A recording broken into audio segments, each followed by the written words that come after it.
Hello everyone, welcome or welcome back to my channel. So this is our lecture number 3 in which we are going to complete the whole unit, that is unit number 1, reproduction. So let's start with human reproduction. Humans reproduce sexually. आगे है कि they are unisexual, मतलब कि जो एक इंसान है उसके अंदर एक ही टाइप ऑफ सेक्स प्रेजेंट है, that is male and female sex are present separately. ठीक है, नेक्स्ट आ जाता है, हम ह्यूमंस को विविपेरस ऑर्गेनिजम्स भी बोल देते हैं. They are also known as viviparous organisms. अब हमारे ना कुछ इवेंट्स हैं जो कि हमें इस पूरे चैप्टर में कवर अप करने हैं. इवेंट्स हैं यानी कि मेल और फीमेल के पहले गैमीट्स बनते हैं, गेमिटोजेनेसिस है, फिर फर्टिलाइजेशन होता है. ऐसे सारे के सारे हमारे जो मतलब बीच में इंसेमिनेशन, फर्टिलाइजेशन वगैरह, ये सारे till the delivery, that is gestation period तक हम सारा डिटेल में पढ़ेंगे.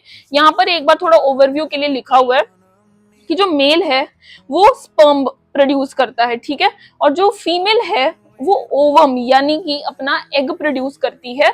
आगे हमारे यहाँ पे इवेंट्स की डिटेल्स लिखी हुई हैं. पहला हमारा आ जाता है गेमिटोजेनेसिस. गेमिटोजेनेसिस का मतलब है फॉर्मेशन ऑफ गैमीट्स, ठीक है. सेकेंड आ जाता है हमारा इंसेमिनेशन. इंसेमिनेशन का मतलब है कि ये जो मैंने बनाया हुआ है, मेल का हमारा स्पर्म हो गया और फीमेल का हमारा ओवम हो गया. ये जो है मेल गैमीट जो है स्पर्म, वो transfer of male gamete to the egg यानी कि ओवा, तब वहां तक पहुंचने की प्रक्रिया को हम क्या कह देते हैं कि स्पर्म जो है वो ट्रांसफर हो रहा है फ्रॉम मेल टू फीमेल, उसके ओवा तक जा रहा है, उसको हम क्या कह देते हैं, उस प्रोसेस को इंसेमिनेशन बोल देते हैं. नेक्स्ट आ जाता है हमारा फर्टिलाइजेशन. फर्टिलाइजेशन का मतलब क्या है? देखो, fertilisation basically and simply means fusion of the male and the female gamete. Fusion होना मेल गैमीट और फीमेल गैमीट का, ठीक है. नीचे यहाँ पे डायग्राम भी बनी हुई है. ये एक बना हुआ है, ये है हमारा स्पर्म, और ये दोनों जब आपस में फ्यूज करेंगे उसको हम क्या कह देते हैं, फर्टिलाइजेशन कह देते हैं, ठीक है. अब जो फर्टिलाइजेशन से बनता क्या है, व्हाट इज द रिजल्टेंट, हमारा बनता है जायगोट, फिर उससे बनता है जो ब्लास्टुला. ये चीज एक बारी ध्यान से समझना यहाँ पर कि जो जायगोट बना हमारा, उससे जो हमारा ब्लास्टुला बना, ब्लास्टुला इज 8 to 16 सेल्ड, ठीक है. 8 to 16 सेल्ड को हम ब्लास्टुला बोलते हैं. आगे बनता है फिर एम्ब्रियो, ठीक है. ये जो ब्लास्टुला है इसकी हम अटैचमेंट करते होते हैं यूट्रस की वॉल के साथ, जिसको हम अगला प्रोसेस कह देते हैं इम्प्लांटेशन. इम्प्लांटेशन जायगोट की नहीं होती है. रिमेंबर दिस कि जो इम्प्लांटेशन है वो जायगोट की नहीं, ब्लास्टुला की होगी, क्योंकि 8 से 16 सेल्ड जब तक बनता है तभी हम उसकी इम्प्लांटेशन करते हैं, यानी कि तभी उसकी इम्प्लांटेशन होती है. Attachment of the blastula to the uterus wall, uterus की वॉल के साथ जब अटैचमेंट होती है उसको हम इम्प्लांटेशन बोलते हैं. और कौन सी वॉल के साथ अटैचमेंट होती है, देखो यार समझो ये बात, ये मैं थोड़ा रफ में समझा रही हूँ. ये हमारी यूटरस है, ठीक है, जिसको हम वूम बोल देते हैं. हमारा जो सबसे बाहर वाला लेयर है उसको हम पेरीमेट्रियम बोलते हैं, अंदर वाला लेयर है उसको मायोमेट्रियम बोल देते हैं, और उसके अंदर वाला जो लेयर होता है उसको हम एंडोमेट्रियम बोलते हैं. एंडोमेट्रियम बोलते हैं. तो जो ये यूटरस है, सॉरी, जो ये हमारा यूटरस के अंदर जो हमारा ब्लास्टुला है वो अंदर हुआ, वो सब किसके साथ अटैच होगा, कौन सी वॉल के साथ, जो सबसे पास है उसके, यानी कि एंडोमेट्रियम उसके सबसे पास है, तो वो उसके साथ ही जो है अटैच होगा.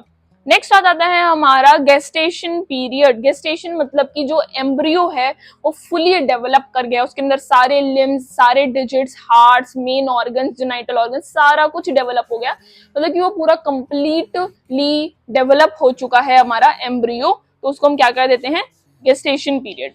नेक्स्ट आ जाता है पार्चुरेशन. पार्चुरेशन को अगर मैं सिंपल लैंग्वेज में बोलूं तो पार्चुरेशन को सिंपल लैंग्वेज में डिलीवरी बोलते हैं, ठीक है, सुना होगा यार. पार्चुरेशन मीन्स डिलीवरी, यानी कि this is the time of the embryo to come out of the mother's body. Mother की बॉडी के बाहर आने का जब टाइम हो जाता है, that is known as parturition या डिलीवरी का टाइम. नेक्स्ट टॉपिक आता है हमारा male reproductive system. Male reproductive system, ठीक है. अब इसके अंदर दो तरह की चीजें हैं, primary sex organ and the secondary sex organ, ठीक है, प्राइमरी एंड सेकेंडरी. देखो, प्राइमरी के अंदर तो हमारे आते हैं पेयर ऑफ टेस्टिस, और हमारा एक हार्मोन आता है दैट इज टेस्टोस्टेरोन, जो कि हमारा मेल का स्टेरॉयड सेक्स हार्मोन भी है मेल का, स्टेरॉइड सेक्स हार्मोन कौन सा है, टेस्टोस्टेरोन। और गैमेटोजेनेसिस से क्या मतलब, हमारे पेयर ऑफ टेस्टिस जिससे हमारा स्पर्म बनते हैं, इसमें हमारे स्पर्म बनेंगे, ठीक है।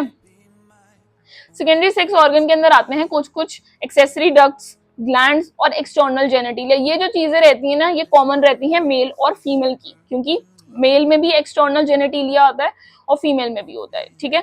और जो ये हमारा मेल रिप्रोडक्टिव सिस्टम की है अगर हम बात कर रहे हैं, वो लोकेटेड कहाँ है, वो लोकेटेड है हमारे पेल्विस रीजन के अंदर। कहाँ लोकेटेड है, हमारे पेल्विस रीजन के अंदर। नेक्स्ट आ जाता है, हम डिटेल में बात करेंगे about the testis. Pair of testis होती है, हमें पता है, ठीक है। उसका जो साइज होता है वो लेंथ होती है उसकी 4 to 5 सेंटीमीटर और विड्थ होती है उसकी 2 to 3 सेंटीमीटर, ठीक है। लेंथ होती है 4 to 5 सेंटीमीटर, विड्थ होती है हमारी 2 to 3 सेंटीमीटर। अच्छा, अब जो ह्यूमन मेल्स के अंदर जो टेस्टिस हैं वो कैसे प्रेजेंट है, आउटसाइड द एब्डोमिनल कैविटी, ठीक है। तो मतलब कि उसका नाम क्या हो गया, एक्स्ट्रा एब्डोमिनल टेस्टिस हो गया। अगर एब्डोमेन के बाहर प्रेजेंट है तो एक्स्ट्रा, अगर अंदर प्रेजेंट है तो इंटरना, ठीक है। तो ये एक्स्ट्रा है, यानी कि एक्सटर्नल प्रेजेंट है, यानी कि लोकेटेड आउटसाइड द बॉडी। और किस में लोकेटेड है, there is a pouch like structure जिसको हम क्या कह देते हैं, स्क्रोटम कह देते हैं। It's a pouch like structure जिसके अंदर टेस्टिस प्रेजेंट होती हैं, उसको हम क्या कह देते हैं, स्क्रोटम कह देते हैं।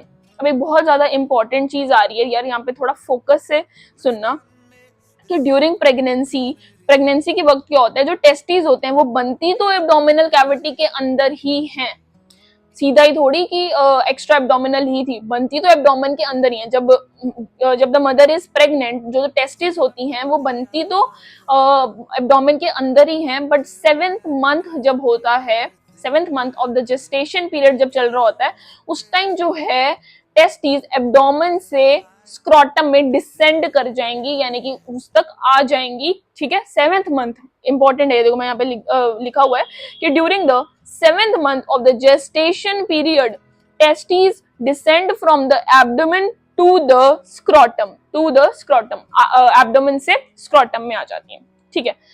अब किसके थ्रू आती हैं उसका मैं आपको आगे कराऊंगी। वैसे उसका नाम है उस कैनाल का कोई, क्योंकि यार एक जगह से दूसरी जगह जाने के लिए लिंकिंग रोड चाहिए होती है, ऐसी एब्डोमेन से स्क्रोटम में आने के लिए टेस्टिस को कोई लिंकिंग रोड चाहिए होगी, कोई कैनाल चाहिए होगा, कोई पैसेज चाहिए होगा, उसको हम क्या कह देते हैं, इंग्विनल कैनाल।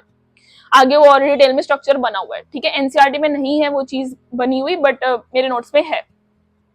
आगे आ जाता है कि अगर जो स्पर्मेटोजेनेसिस का प्रोसेस ये हो रहा है, स्पर्मेटोजेनेसिस मतलब कि स्पर्म्स बनाने का जो ये प्रोसेस हो रहा है, तो स्पर्म्स को एक पर्टिकुलर टेम्परेचर चाहिए होता है जो कि बॉडी टेम्परेचर से 2 to 2.5 डिग्री सेल्सियस कम हो, 2 to 2.5 डिग्री सेल्सियस कम टेम्परेचर, यानी कि यहाँ पे लिखा हुआ है कि they require a particular temperature that is 2 to 2.5 degree Celsius less than the temperature of the normal body's temperature, that's why testis are located inside the scrotum, क्योंकि उनको कम चाहिए होते हैं तो इसलिए वो एक्स्ट्रा एब्डोमिनल यानी कि बाहर होती है, ठीक है। आज अगला आ जाता है कुछ एग्जाम्पल जिन एनिमल्स की बेसिकली जो टेस्टिस हैं वो इंट्रा एब्डोमिनल होती है, यानी कि एब्डोमेन के अंदर। पहला है एलिफेंट, दूसरा है एग लेइंग मैमल्स और तीसरा है डॉल्फिन या सील। यहाँ पे एक एक्सेप्शन आ जाती है, बड़ी इंपॉर्टेंट है, ये भी एक्सेप्शन याद रखनी है। एक्सेप्शन है बैट की एक्सेप्शन। बैट का जो जब सीजन आता है, कौन सा सीजन, ब्रीडिंग सीजन आता है, ठीक है। ब्रीडिंग सीजन जब आता है बैट का, तब जो उसकी टेस्टिस हैं वो आउटसाइड आ जाती हैं, outside the abdominal cavity. Otherwise जब सीजन नहीं है, ब्रीडिंग सीजन नहीं है, तब वो इनसाइड रहती है। तो ये याद रखना एक्सेप्शन बैट की। अच्छा, अब यहाँ पे यही वही वाला ऊपर वाला क्वेश्चन है कि how does the testis come from abdomen to the scrotum, भाई कैसे आती हैं, कौन सा कैनाल है, that is inguinal canal, inguinal canal. Diagram देखो यार, एब्डोमेन बना हुआ यानी कि अपना ऊपर एब्डोमेन हो गया, नीचे अपनी ये क्या है, पूरी स्क्रोटम है, ये अपना पूरा क्या है, स्क्रोटम है। अब इन दोनों को, एब्डोमेन और टेस्टिस को कनेक्ट करने वाली कैनाल हमारी ये हो गई इंग्विनल कैनाल। इसके अंदर कुछ कुछ स्पर्मेटिक कॉर्ड्स होती हैं, spermatic cord, sperm spermatic cord, नाम याद हो गया, स्पर्मेटिक कॉर्ड। इसके अंदर क्या है, बेसिकली ब्लड वेसल्स वगैरह है। यहाँ पर यार नीचे आ जाओ, यहाँ पर इंपॉर्टेंट है चीज, ये ध्यान से सुनना कि जो हमारा ये स्क्रोटम बनाया है, ये स्क्रोटम है, इसके अंदर तो अंदर है भाई टेस्टिस, लिखा भी हुआ है इस पे, पर उसको उसका जो टेम्परेचर मेंटेन करना है वो स्क्रोटम नहीं कर पाता है। स्क्रोटम के अंदर, टेस्टिस के बाहर, यानी कि इन दोनों के बीच में, यहाँ पर ये बनी भी हुई है, क्वाइल लाइक स्ट्रक्चर बनाया ना वो, इन दोनों के अंदर यहाँ पर होती हैं कुछ स्पेशल टाइप ऑफ मसल्स, जिनको हम क्या कहते हैं, क्रीमास्टर, क्रीमास्टर प्लस डार्टोज मसल। ये दो टाइप की मसल होती हैं, क्रीमास्टर प्लस डार्टोज, दो टाइप की मसल्स होती हैं जो कि यहाँ पर मेंटेन करती हैं, ये दोनों जो होती हैं मसल्स, ये मेंटेन करती हैं टेम्परेचर इनसाइड द स्क्रोटम, क्योंकि उसको कम टेम्परेचर चाहिए होता है, तो ये हेल्प करती है मेंटेन करने में। ठीक है, कौन सी, क्रीमास्टर एंड डार्टोस। ठीक है, अब कोई कंडीशन है जिस, ये एक नीट का पीवाईक्यू भी रह चुका है कि the failure of the testis to descend from the abdomen to the scrotum, अगर 7th month of gestation period of pregnancy के अंदर जो टेस्टिस है वो डिसेंड ना कर पाए नीचे स्क्रोटम तक, तो उस कंडीशन को हम क्या कहते हैं, क्रिप्टोर्किडिज्म, क्रिप्टोर्किडिज्म बोल देते हैं। यानी कि इस कंडीशन के अंदर जो मेल रहेगा उसके अगर स्क्रोटम तक टेस्टिस नहीं होंगी तो स्टेराइल मेल होगा, मतलब वो रिप्रोड्यूस जिंदगी में कभी भी नहीं कर पाएगा। ठीक है, तो ये इंपॉर्टेंट है, ये याद रख लेना। नेक्स्ट आ जाता है एलएस ऑफ टेस्टिस, यानी कि लॉन्गिट्यूडनल सेक्शन की हम बात करने वाले हैं। यहाँ पर ना एक और चीज रह गई, ये यहाँ पर लिखी हुई है, यहाँ पर ध्यान देना जरा, कि जो क्रीमास्टर और जो हमारी डार्टोस मसल है, विंटर सीजन के अंदर वो क्या करती है, देखो यार वो बेसिकली मसल्स है, मसल्स क्या करती हैं, कॉन्ट्रैक्ट और रिलैक्स कर सकती हैं। ठीक है, वी नो दैट। तो विंटर सीजन के अंदर जो क्रीमास्टर और डार्टोस मसल होती हैं वो कॉन्ट्रैक्ट कर जाती हैं और स्क्रोटम को एब्डोमेन बॉडी के टूवर्ड्स ले जाती हैं, पास में, सर्दियों के टाइम पे, विंटर्स के टाइम पे। ठीक है, नेक्स्ट आता है समर सीजन में। समर सीजन में ये दोनों ही मसल्स रिलैक्स कर जाती हैं और स्क्रोटम को थोड़ा पुश्ड अवे कर देती हैं, so that the extra heat is release from the body and it does not disturb the temperature and thus the temperature is maintained in the scrotum. Longitudinal section, ये जो diagram है ये NCERT की नहीं है, ये डायग्राम जो है ये एनसीईआरटी की है। ठीक है, बट इसके अंदर ना डिटेल नहीं दी हुई है, हम एक बार ये करके जाएंगे क्योंकि इसका ना सीक्वेंस पूछ लेते हैं कि किस सीक्वेंस के अंदर टेस्टिस जो हैं वो जाती हैं। ठीक है, स्पर्म्स जो हैं वो ट्रैवल करते हैं। यहाँ पर आ जाता है हमारा टेस्टिकुलर लोब्यूल, टेस्टिकुलर लोब्यूल। ठीक है, उसके बाद आते हैं हमारे कितने टेस्टिकुलर लोब्यूल्स हैं। टेस्टिकुलर लोब्यूल्स बेसिकली कंपार्टमेंट्स होती हैं, कितनी है ये याद रखना है, नंबर 250 to 300 टेस्टिकुलर लोब्यूल्स हैं, जिसके अंदर हमारे सेमिनिफेरस ट्यूब्यूल्स प्रेजेंट है, ऐसे कि सेमिनिफेरस ट्यूब्यूल्स प्रेजेंट है। और वो कितने प्रेजेंट होते हैं, एक के अंदर एक से तीन। आगे आ जाता है हमारा जो ये सेमिनिफेरस ट्यूब्यूल है, इसको रीटेड टेस्टिस से कनेक्ट करने वाली ट्यूब्स लाइक स्ट्रक्चर को हम क्या कह देते हैं, ट्यूबुलाई रेक्टा। ट्यूब्स लाइक स्ट्रक्चर है ना जो कि सेमिनिफेरस ट्यूब्यूल को रीटेड टेस्टिस से कनेक्ट कर रहा है, उसको हम क्या कह देते हैं, ट्यूबुलाई रेक्टा, ट्यूबुलाई रेक्टा। फिर ये रीटेड टेस्टिस हो गया। फिर हमारा आता है ये और ट्यूब लाइक स्ट्रक्चर जिसको हम क्या देते हैं, वासा इफ्रेंशिया, वासा इफ्रेंशिया, इसको हम क्या कह देते हैं, वासा इफ्रेंशिया। अब लंबी कॉइल लाइक स्ट्रक्चर है जिसको हम कह देते हैं, ये लंबी वाली, उसको हम कह देते हैं एपिडेडमिस, एपिडेडमिस। उसके बाद लास्ट में आ जाती है हमारी एपिडेडमिस के बाद आ जाती है हमारी वास डिफरेंस, वास डिफरेंस। अब जो ये एपिडेडमिस है ना, यहाँ पे ध्यान दो, इसके 3 पार्ट्स हैं, caput, corpus, cauda, caput, corpus, cauda, caput, corpus, cauda. ठीक है, ध्यान से यहाँ पर देखते जाना। सबसे पहले आ गया हमारा टेस्टिकुलर लोब्यूल, ये आ गया हमारा टेस्टिकुलर लोब्यूल। उसके अंदर जो है हमारी सेमिनिफेरस ट्यूब्यूल्स है। Seminiferous tubule is the site of spermatogenesis, यही है साइट ऑफ स्पर्मेटोजेनेसिस, यहीं पे बनते हैं स्पर्म्स। ठीक है, यहाँ पर आ गया अपना सेमिनिफेरस ट्यूब्यूल। उसके बाद हमारी कनेक्टिंग ट्यूब्स आ गई, ट्यूबुलाई रेक्टा, फिर आ गया हमारा रीटेड टेस्टिस, फिर आ गया हमारा वासा इफ्रेंशिया, फिर लंबी सी हमारी आ गई एपिडेडमिस, और फिर आ गया वास डिफरेंस। एपिडेडमिस जो है हमारी, उसके अंदर आते हैं कैपिट, कॉर्पस, कॉर्डा, 3 सी हैं, C square, sorry C cube. ठीक है, caput, corpus, cauda, caput, corpus, cauda. Next चलते हैं, ये है डायग्राम स्पेसिफिकली सेमिनिफेरस ट्यूब्यूल। देखो यार, ये तो मैंने तुम्हें करा दी जनरल, पूरा अपना कैसा फ्लो रहता है, ठीक है। अब जो साइट ऑफ स्पर्मेटोजेनेसिस है मेरे लिए तो ये भी बहुत ज्यादा इंपॉर्टेंट है। मुझे तो बेसिकली यही, क्योंकि हम तो यहाँ पे गैमीट्स बनाने आए हैं ना, यहाँ पे मुझे पता करना है कि सेमिनिफेरस ट्यूब्यूल जहाँ पे स्पर्म बनते हैं उसका आगे और वास्ट स्ट्रक्चर कैसा है। ये एनसीईआरटी की बहुत इंपॉर्टेंट डायग्राम है, ठीक है। देखो यार, ये सेमिनिफेरस ट्यूब्यूल की जो डायग्राम है उसके अंदर सबसे नीचे वाले जो सेल्स हैं उसको हम क्या कह देते हैं, स्पर्मेटोगोनियम। मैं पूरा फ्लो चार्ट भी कराने वाली हूँ जो कि एनसीईआरटी में दोनों का इकट्ठे दिया हुआ है, ओजेनेसिस और स्पर्मेटोजेनेसिस का, ठीक है।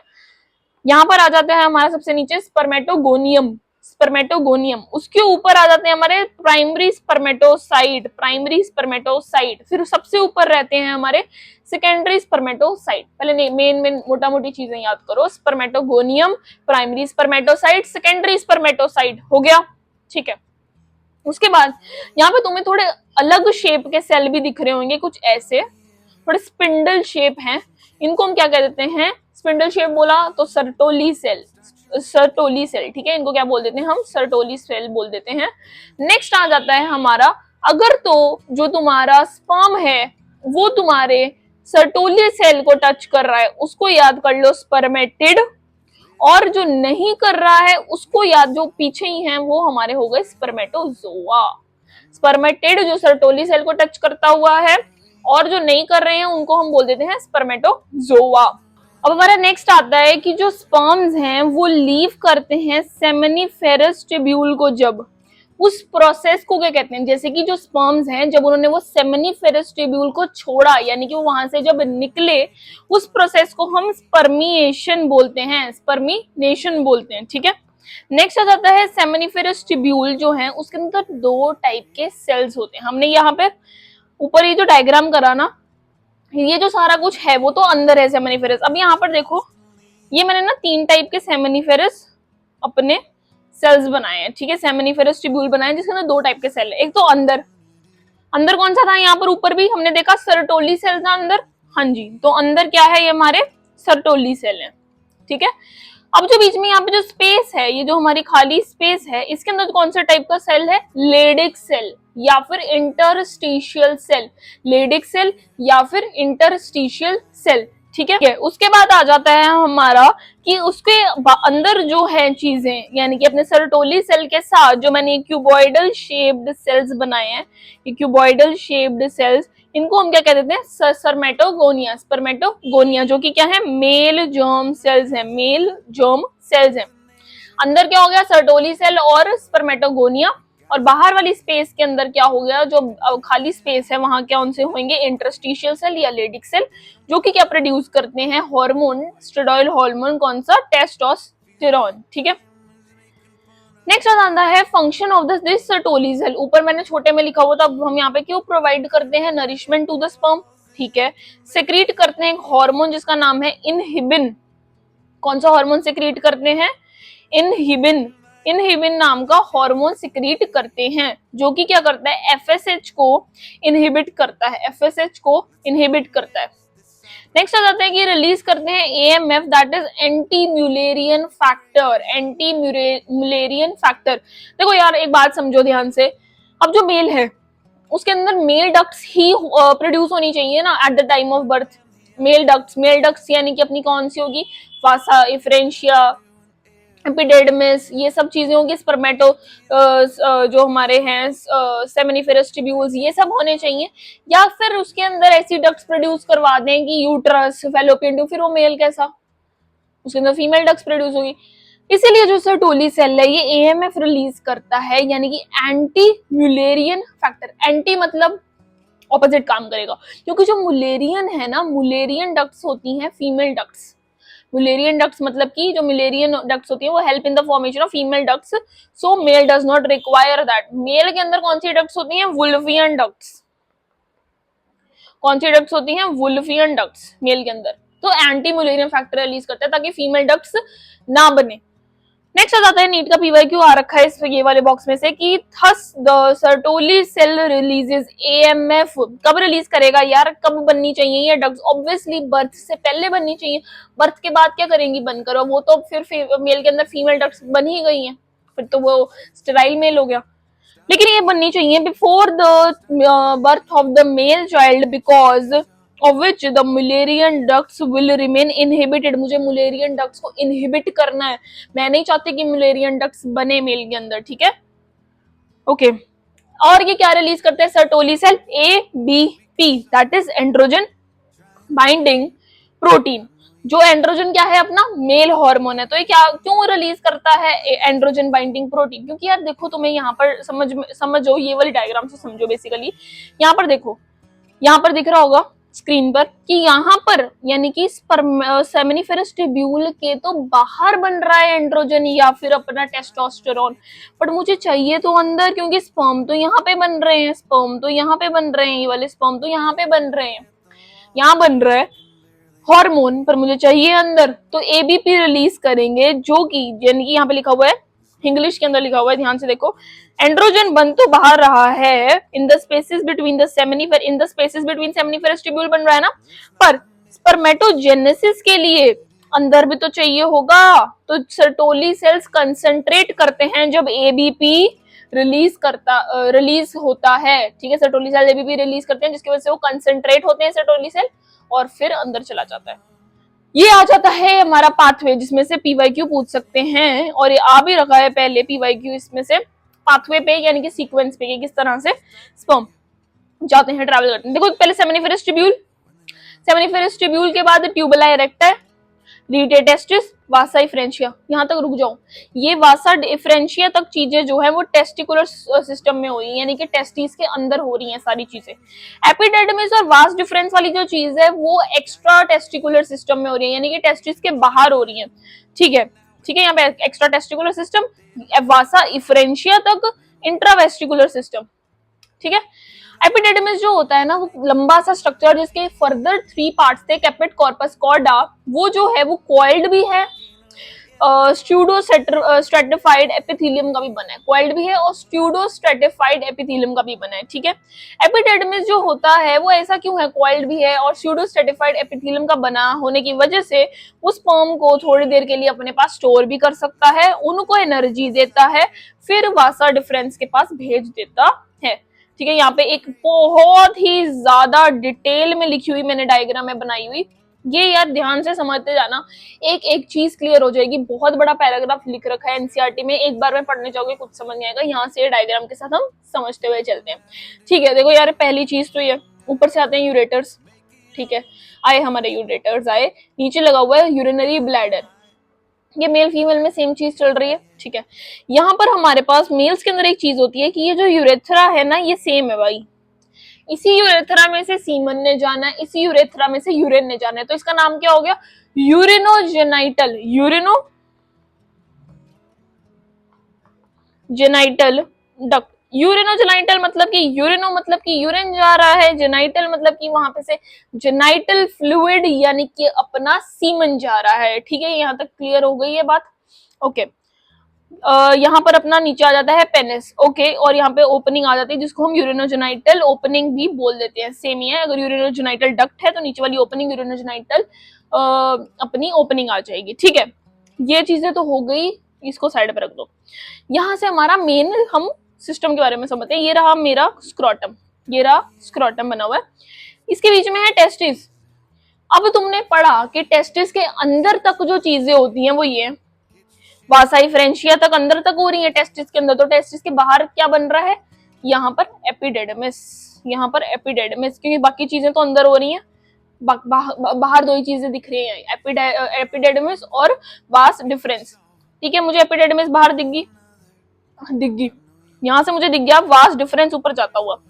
एपिडेडमिस जो है, वास डिफरेंस जो है वो ऊपर गया और ऊपर जाके वो यूरिनरी ब्लैडर में खुलेगा, और उस खुलने वाली जो जिस डक्ट के अंदर वो खुल रहा है, किस जगह में खुल रहा है, यूरिनो ब्लैडर, और जिस जगह में खुल रहा है वो उसका नाम है एम्प्यूला।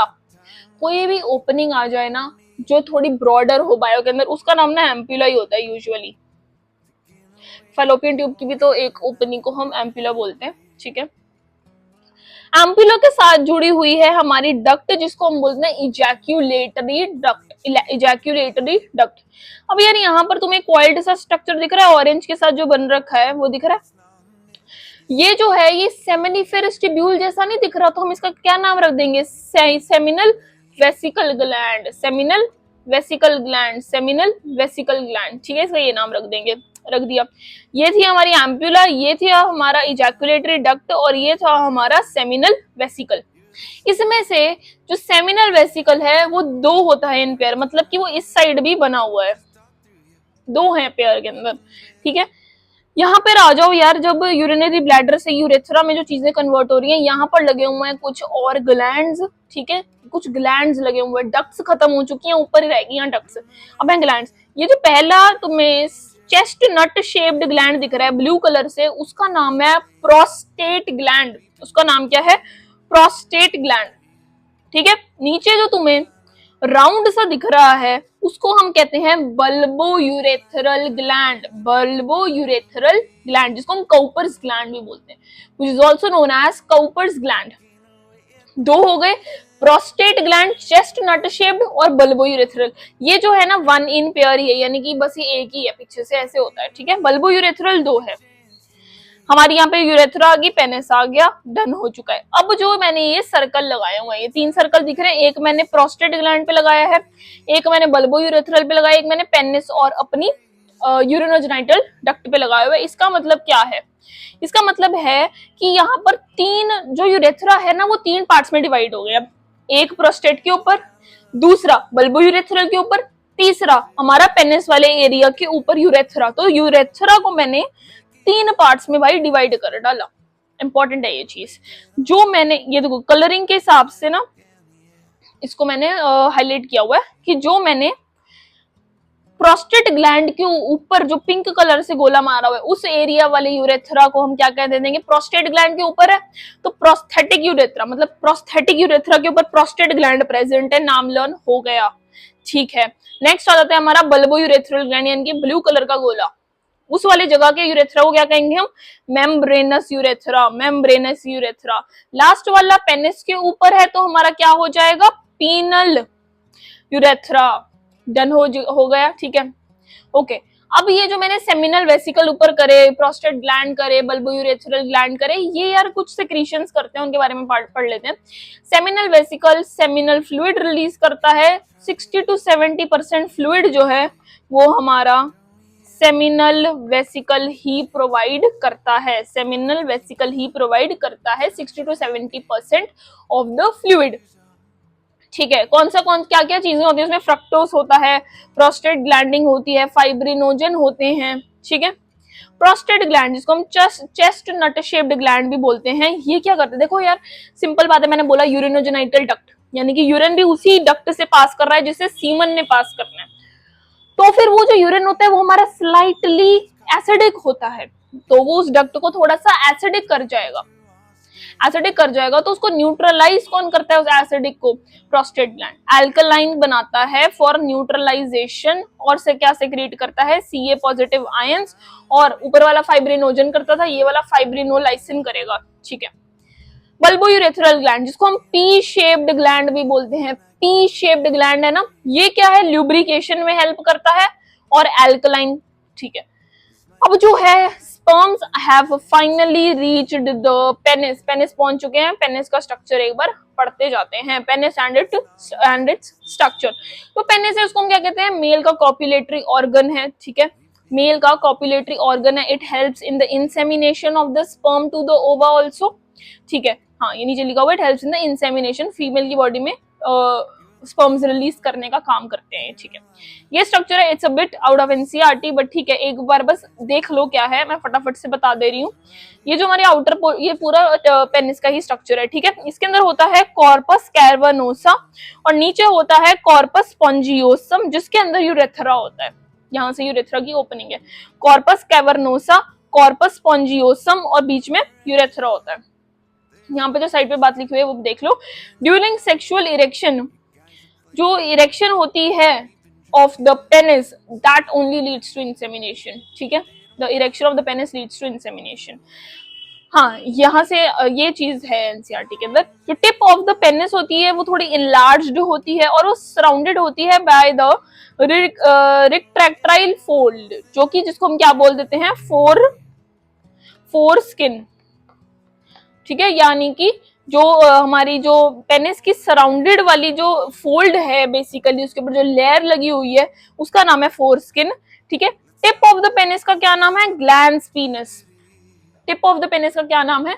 ग्लैंस पीनस, ठीक है। और जो ये फोरस्किन होती है इससे क्या आती है? एक पेक्यूलियर स्मेल आती है जिसका नाम है हमारा स्मेग्मा। ओके, अगर कोई सर्जरी करा लेता है इस चीज की, इस फोर स्किन को उतरवा देता है, उसको हम क्या बोल देते हैं? सर्क्यूजिशन। सर्क्यूजिशन। ओके, नेक्स्ट आ जाता है surgical removal of the testis. क्योंकि यार तुमने सुने कॉयर के अंदर जो म्यूजिशियन वगैरह होते हैं उनमें से बहुत सब ने अपनी जो है टेस्टिस ही की रिमूवल करवाई होती है, ठीक है। क्या कराई होती है? सर्जिकल रिमूवल कराई होती है ऑफ द टेस्टिस, क्योंकि उनको हाई पिच्ड वॉइस चाहिए होती है लड़कियों जैसी, ठीक है। They want the high pitched voice like girls, इसलिए उसको कैस्ट्रेशन बोलते थे। इस चीज को हम क्या बोल देते हैं? कैस्ट्रेशन बोल देते हैं, यानी कि that is the surgical removal of the testis. And with this we are done with the human reproductive, sorry, and with this we are done with the male reproductive system. Now let's move on to the female reproductive. Moving on to the female reproductive system. Female reproductive system is located in the pelvic region, ठीक है, same as that of the male reproductive system, मतलब कि lower abdomen में located है। इसके अंदर भी आता है प्राइमरी सेक्स ऑर्गन और सेकेंडरी सेक्स ऑर्गन, ठीक है। दोनों ही वैसे ही चलता है सारा कुछ। उसके अंदर पेयर ऑफ टेस्टिस था, तो इसके अंदर पेयर ऑफ ओवरीज है। उसके अंदर टेस्टोस्टेरोन था, इसमें एस्ट्रोजन और प्रोजेस्टेरॉन जैसे हार्मोन्स रिलीज होते हैं। ये थोड़ी बेसिक सी नॉलेज है, इतना पता होता है। और आज आगे आ जाता है सेकेंडरी सेक्स हार्मोन, जिसके अंदर आ जाते हैं हमारे fallopian tube, uterus, vagina, cervix, ये सारा। ये तो इम्पोर्टेंट डक्ट्स हैं, बट जो हमारे साथ में एक्स्ट्रा में चीजें जो आ जाती हैं, जो कॉमन है, वो आ जाता है एक तो एक्सटर्नल जेनिटलिया जो कि कॉमन है, जिसको हम वल्वा भी बोल देते हैं, जो कि मेल के पास भी होता है। साथ ही में फीमेल्स के पास मेमोरी ग्लैंड्स होते हैं। अब देखो, मेमोरी ग्लैंड्स हर एक ह्यूमन के अंदर होता है, बट जो इसकी इनलार्जमेंट होती है वो फीमेल्स के अंदर होती है, ठीक है। तो ये चीजें इसको हम वैसे भी डिटेल में करने वाले हैं। यहाँ पर आ जाता है structure of the female reproductive system. Proper structure से पढ़ने वाले हैं हम, स्ट्रक्चर देखेंगे। देखो यार, यहाँ पर देखो ध्यान से, ये पूरा बनाया हुआ है फीमेल रिप्रोडक्टिव सिस्टम। यहाँ पर अब सबसे नीचे से स्टार्ट करते हैं। बाहर सबसे बाहर वाली साइड है, सबसे नीचे वाली साइड है अपनी वजाइना, उसके बाद है सर्विक्स, उसके बाद आती है बीच में बॉडी ऑफ फंडस। भाई यूट्रस कहाँ गया? यूट्रस इसी को कहते हैं, इन सबको मिलाकर 1 2 3 को मिलाकर यूट्रस ही कहते हैं, यानी कि वूम भी कह देते हैं इसको, ठीक है। या फिर हिस्टेरा, इसके कुछ नाम है। हिस्टेरा नाम है इसका, वूम कह सकते हो, ये सारे इसके नाम हैं। Fundus body cervix vagina, fundus body cervix vagina, done हो गया। यहाँ पर है हमारी ओवरी। ओवरी है, दोनों साइड पे ही होती है भाई, ये मत समझ लेना एक साइड पे, दोनों साइड पे होती है। ओवरी के पास आता है हमारी फेलोपियन ट्यूब। ये सारी क्या है? अपनी फेलोपियन ट्यूब है। लेकिन अब हमारा 12th क्लास का सिलेबस है ये, तो इसको सिर्फ फेलोपियन ट्यूब तो कहेंगे नहीं, ठीक है। इसके अंदर नेम होता है ओविडक्ट, बट इसके तो डिटेल में 3 पार्ट्स आते हैं। पहले आता है हमारा इनफंडिबुलम, फिर आता है एम्प्यूला, ऊपर आता है इस्तमस जो कि अपना यूट्रस के पास होता है, और इनफंडिबुलम इधर से ओवरी के पास आता है। यहाँ पर कुछ फिम्ब्रे होते हैं, यानी कि कुछ ऐसे स्ट्रक्चर सा होता है जिसको हम फिम्ब्रे कह देते हैं, ठीक है।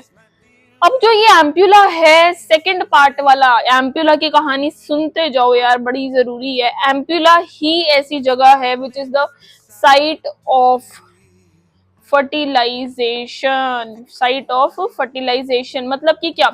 साइट ऑफ फर्टिलाइजेशन मतलब यहाँ पर फ्यूजन होएगी। जिस अगर सेम टाइम पे सेम प्लेस पे ओवा और स्पर्म मीट कर जाते हैं तो फ्यूजन हो जाएगी, फर्टिलाइजेशन हो जाएगी। और वो कौन सी जगह है? सेम टाइम पे, कौन सी सेम प्लेस? एम्प्यूला। तो यानी कि ampulla is the site of fertilization. और जो ये फेलोपियन ट्यूब जिसको हम ओविडक्ट भी बोलते हैं, ये 10 से 12 सेंटीमीटर बड़ी होती है, ठीक है। ये हमारा था पूरा का पूरा स्ट्रक्चर फीमेल रिप्रोडक्टिव सिस्टम का। देखो यार, ओवरी जो है वो 2 से 3 होती है, 2 to 4 centimetre in length, and connected होती है to the pelvic wall plus uterus through ligaments.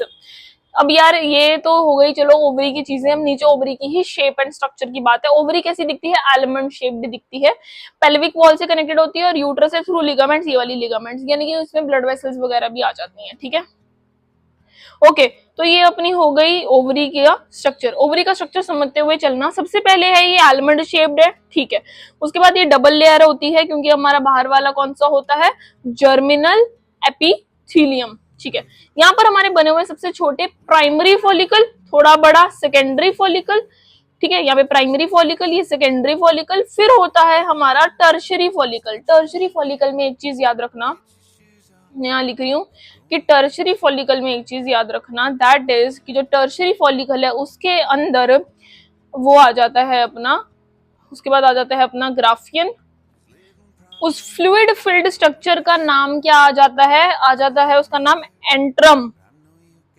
Antrum आ जाता है, ठीक है। यहाँ पे बनना भी हुआ है, यहाँ पे देखो यार, ये टर्शरी फॉलिकल है, जो ऑरेंज कलर से बना हुआ है ना, ये सारा फ्लूइड फिल्ड स्ट्रक्चर होता है, जो कि टर्शरी और ग्राफियन फॉलिकल में दिखने को मिलता है। इसको एंट्रम बोल देते हैं। क्या बोल देते हैं? एंट्रम बोल देते हैं, ठीक है। यहाँ पे देखो ग्राफियन फॉलिकल है, ग्राफियन फॉलिकल है, ग्राफियन फॉलिकल के अंदर भी एंट्रम प्रेजेंट है, ग्राफियन फॉलिकल के अंदर भी यहाँ पर एंट्रम प्रेजेंट है, ठीक है।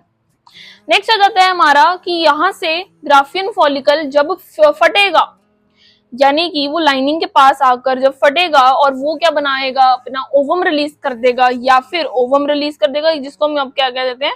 सेकेंडरी oocyte कह देते हैं। वो जब रिलीज कर देगा, उस प्रोसेस को हम क्या कह देते हैं? ओव्यूलेशन यहाँ होती है।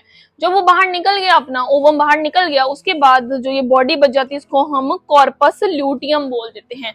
कॉर्पस लूटियम, ये जो फर्दर डिग्रेड होकर व्हाइट कलर की एक बॉडी बना देती है, व्हाइट कलर की, mind my words, white colour की एक बॉडी बना देती है, जिसको हम कॉर्पस एल्बिकन्स बोल देते हैं।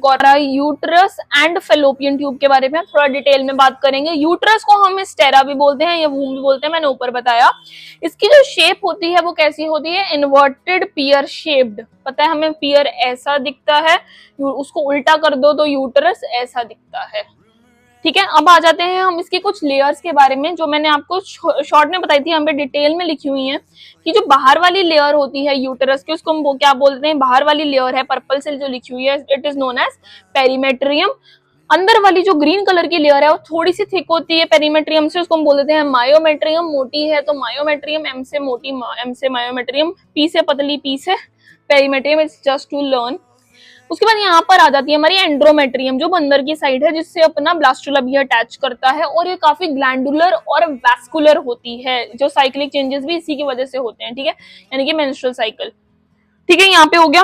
हाँ, ये थिन होती है, ये थिक होती है, कॉन्ट्रैक्शन में हेल्प करती है, ओके। ये जो हिस्टेरा हमने बोला कि hystera is another name of our uterus, तो हिस्टेरेकोटॉमी जो होती है, यानी कि surgical removal of the uterus, ठीक है। हिस्टेरेकोटॉमी जो होती है, it is a surgical removal of the uterus. Next आ जाता है सर्विक्स और वजाइना। सर्विक्स को हम क्या बोल देते हैं? नेक ऑफ द यूटेरस बोल देते हैं। सर्विक्स को हम क्या बोल देते हैं? नेक ऑफ द यूटेरस बोल देते हैं, ठीक है। सर्विक्स का मतलब सर्विकल कैनाल, और वेजाइना का हो गया वेजाइनल कैनाल, और इन दोनों कैनाल्स को जोड़ के बनता है बर्थ कैनाल। इन दोनों को जोड़ के बनता है बर्थ कैनाल। अब जो हमारा वजाइना है, उसके ऊपर एक ना स्ट्यूडोस्ट्रेटिफाइड स्क्वैमस एपिथेलियम की एक लेयर होती है, जिसका नाम क्या है? हाइमेन, जो कि एक बहुत ही थिन सा कवर होती है। अगर ये ब्रेक हो जाए, ऐसी मिसकंसेप्शंस हैं कि अगर ये ब्रेक हुई हो किसी फीमेल की, मतलब कि she had undergone a sexual contact, but ऐसा नहीं है। यूजुअली ये हाइमेन जो है वो और भी बहुत सारे रीजंस की वजह से आराम से ब्रेक हो सकती है। फर्स्ट सेक्सुअल कॉन्टैक्ट से हो सकती है, बट सिर्फ इसी की वजह से नहीं। It is not a reliable indicator of virginity, ऐसा नहीं है। हैवी एक्सरसाइज करने से भी टूट सकती है, कोई झटका वगैरह लगा है, जॉल्ट आया है, कोई उसकी वजह से हॉर्स राइडिंग करते हो तो हो सकते हैं, रेगुलर साइकिलिंग करते हो तो भी हो सकती है, टैम्पून्स या फिर मेंस्ट्रुअल कप्स यूज करते हो तो भी हो जाती है, टूट जाती है ये हाइमन।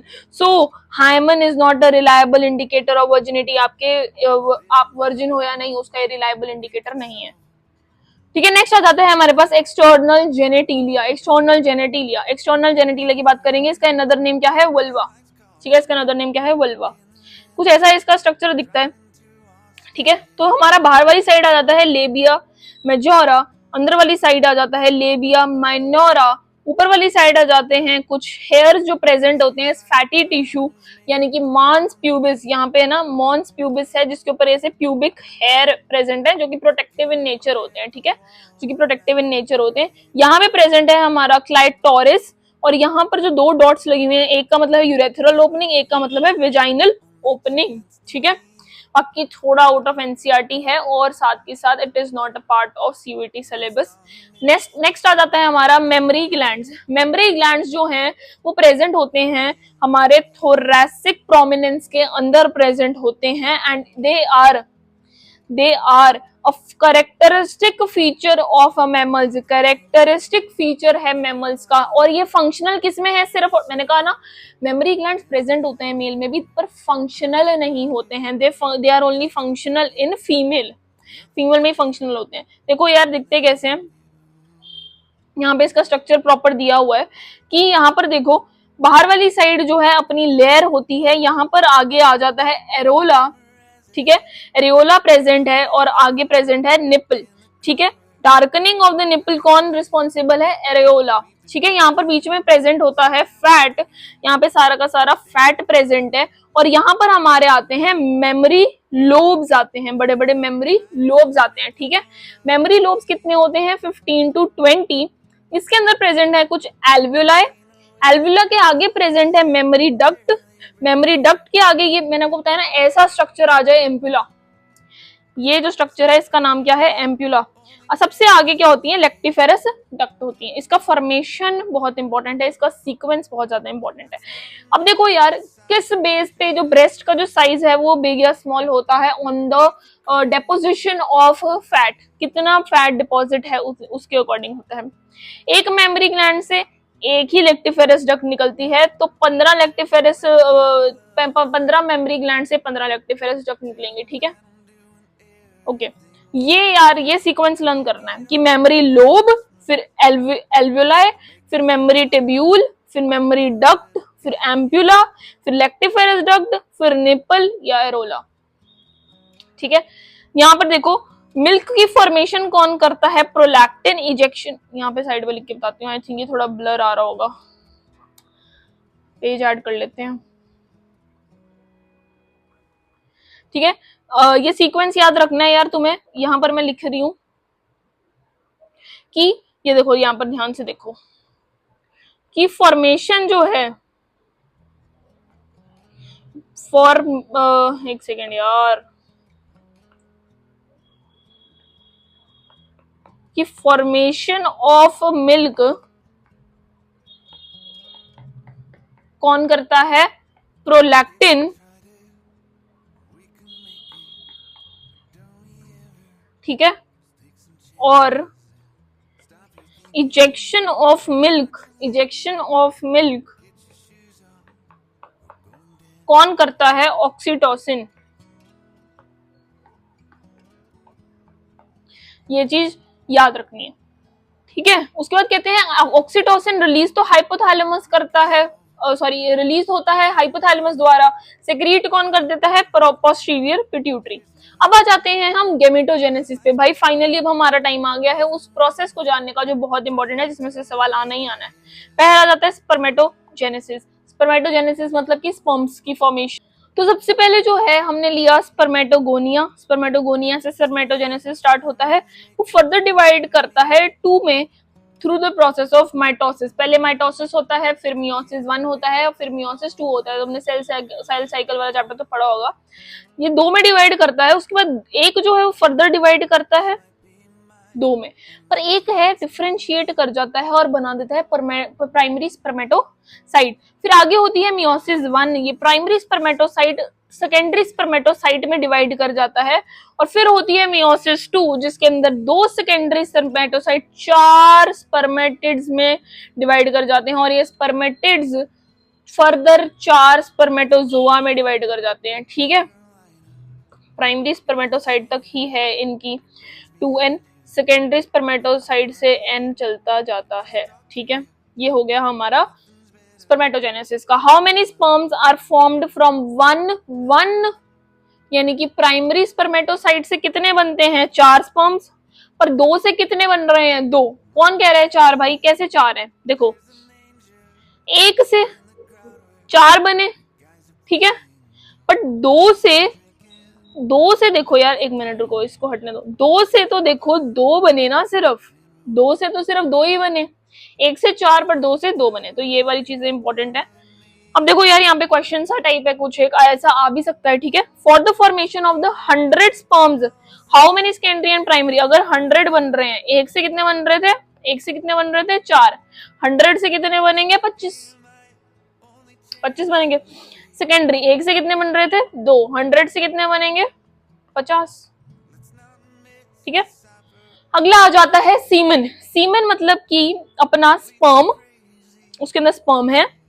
सीमन मतलब कि उसके अंदर स्पर्म है, प्लस वो जो 3 ग्लैंड्स की सेक्रीशन करी है मैंने तुम्हें करवाई है, seminal vesicle, prostate gland, bulbourethral gland. Million sperms on an average जो है वो निकलते हैं, ठीक है।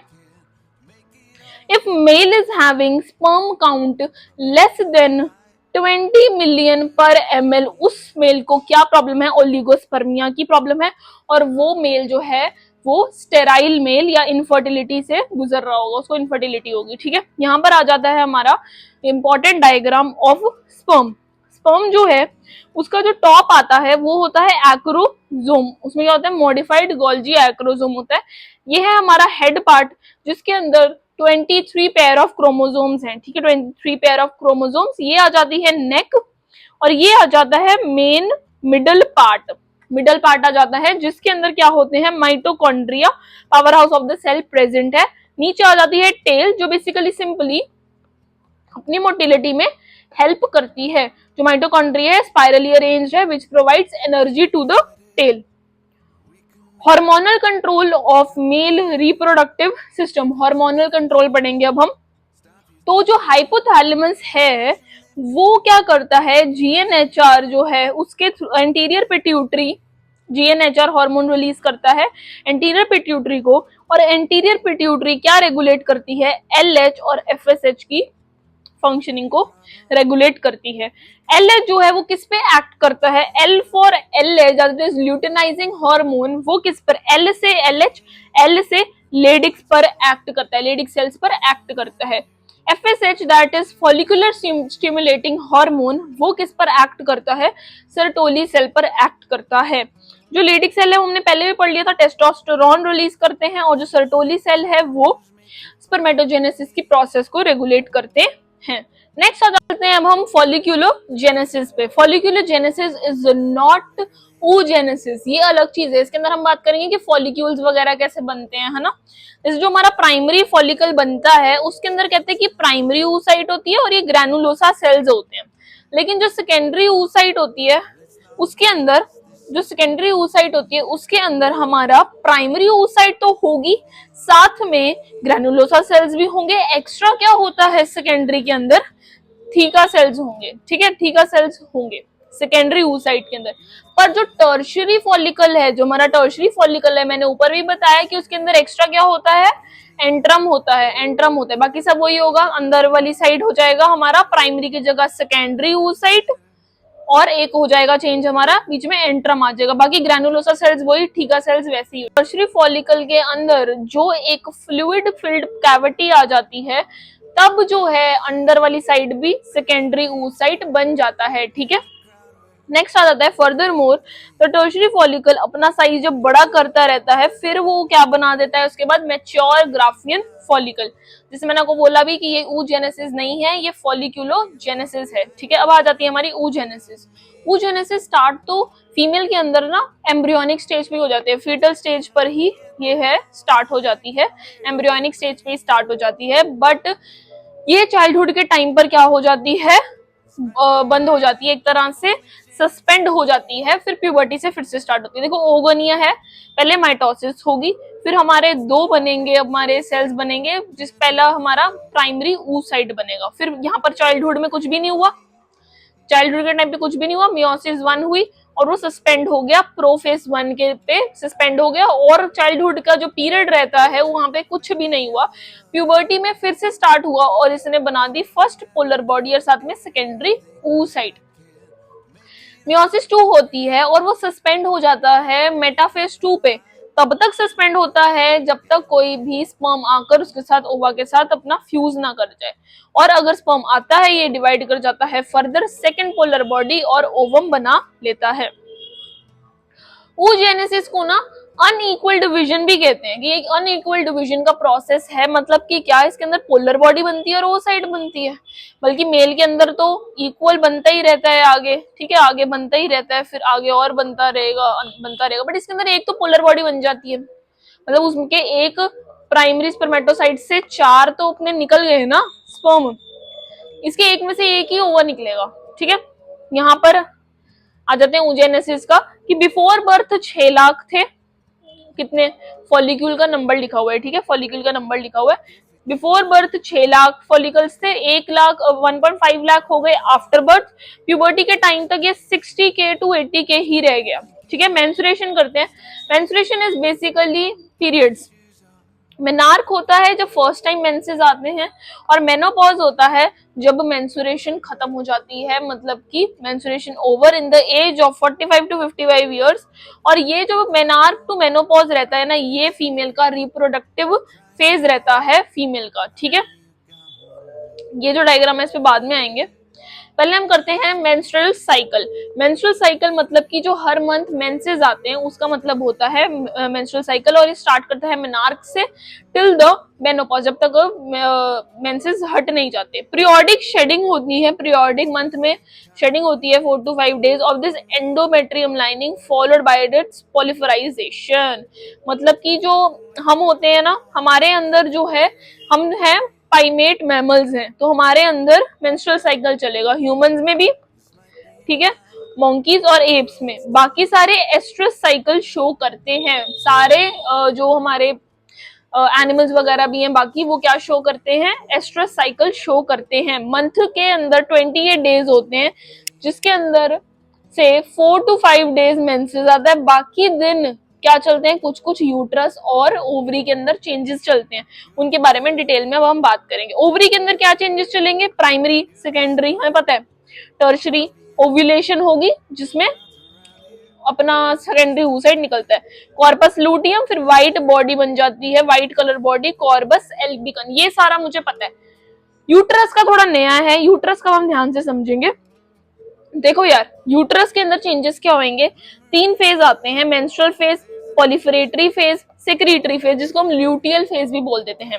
मेंस्ट्रुअल फेज में क्या होगा कि ये चल रहा है हमारा 5 दिन जो है, फर्स्ट 5 डेज जो है, कह लो हमारे मेंसेस आई, यानी यहाँ पर एंडोमेट्रियम की लाइनिंग शेड कर गई, मतलब यहाँ पर इन दिनों तुम्हारे पीरियड्स चल रहे हैं, ठीक है। उसके बाद ये लाइनिंग फिर से उठती है यूट्रस की, और बढ़ती रहती है, मोटी होती रहती है, ग्लैंडुलर होती रहती है, एंड्रोमेट्रियम की लाइनिंग है, देखो ऐसे हो जाती है, ठीक है। सेक्रीशंस गेट मोर थिकन्ड इन, कहां तक जाते जाते लूटियल फेज तक जाते थे, क्योंकि उसके बाद फिर से ब्रेक होनी है ना, ये फिर से ब्रेक होनी है, ठीक है, ऐसे चलता है। 14th day is our ovulation day. जितने भी डे का तुम्हारा साइकिल रहता है उसमें से जो 14th डे होगा वो तुम्हारा ओव्यूलेशन डे होगा। 4 हार्मोन्स जो हैं इस मेंस्ट्रुअल साइकिल को कंट्रोल करते हैं, 2 ओवरी के और 2 एंटीरियर पिट्यूटरी के। ओवरी के कौन से, एस्ट्रोजन, प्रोजेस्टेरॉन, एंटीरियर पिट्यूटरी के केड़े, LH और FSH, ठीक है। 4 हार्मोन्स कंट्रोल करते हैं। आ जाओ जी, साथ में देख लेते हैं हम हार्मोनल कंट्रोल, मेल का देख लिया, फीमेल का देखते हैं कि ये एंटीरियर पिट्यूटरी के लिखे हुए हैं, ये ओवरी के लिखे हुए हैं। देखो एंटीरियर पिट्यूटरी के 2 मैंने बताया, LH और FSH, और ओवरी के क्या थे, एस्ट्रोजन और प्रोजेस्टेरॉन। देखो यार, LH जो है वो ऊपर है, FSH नीचे है।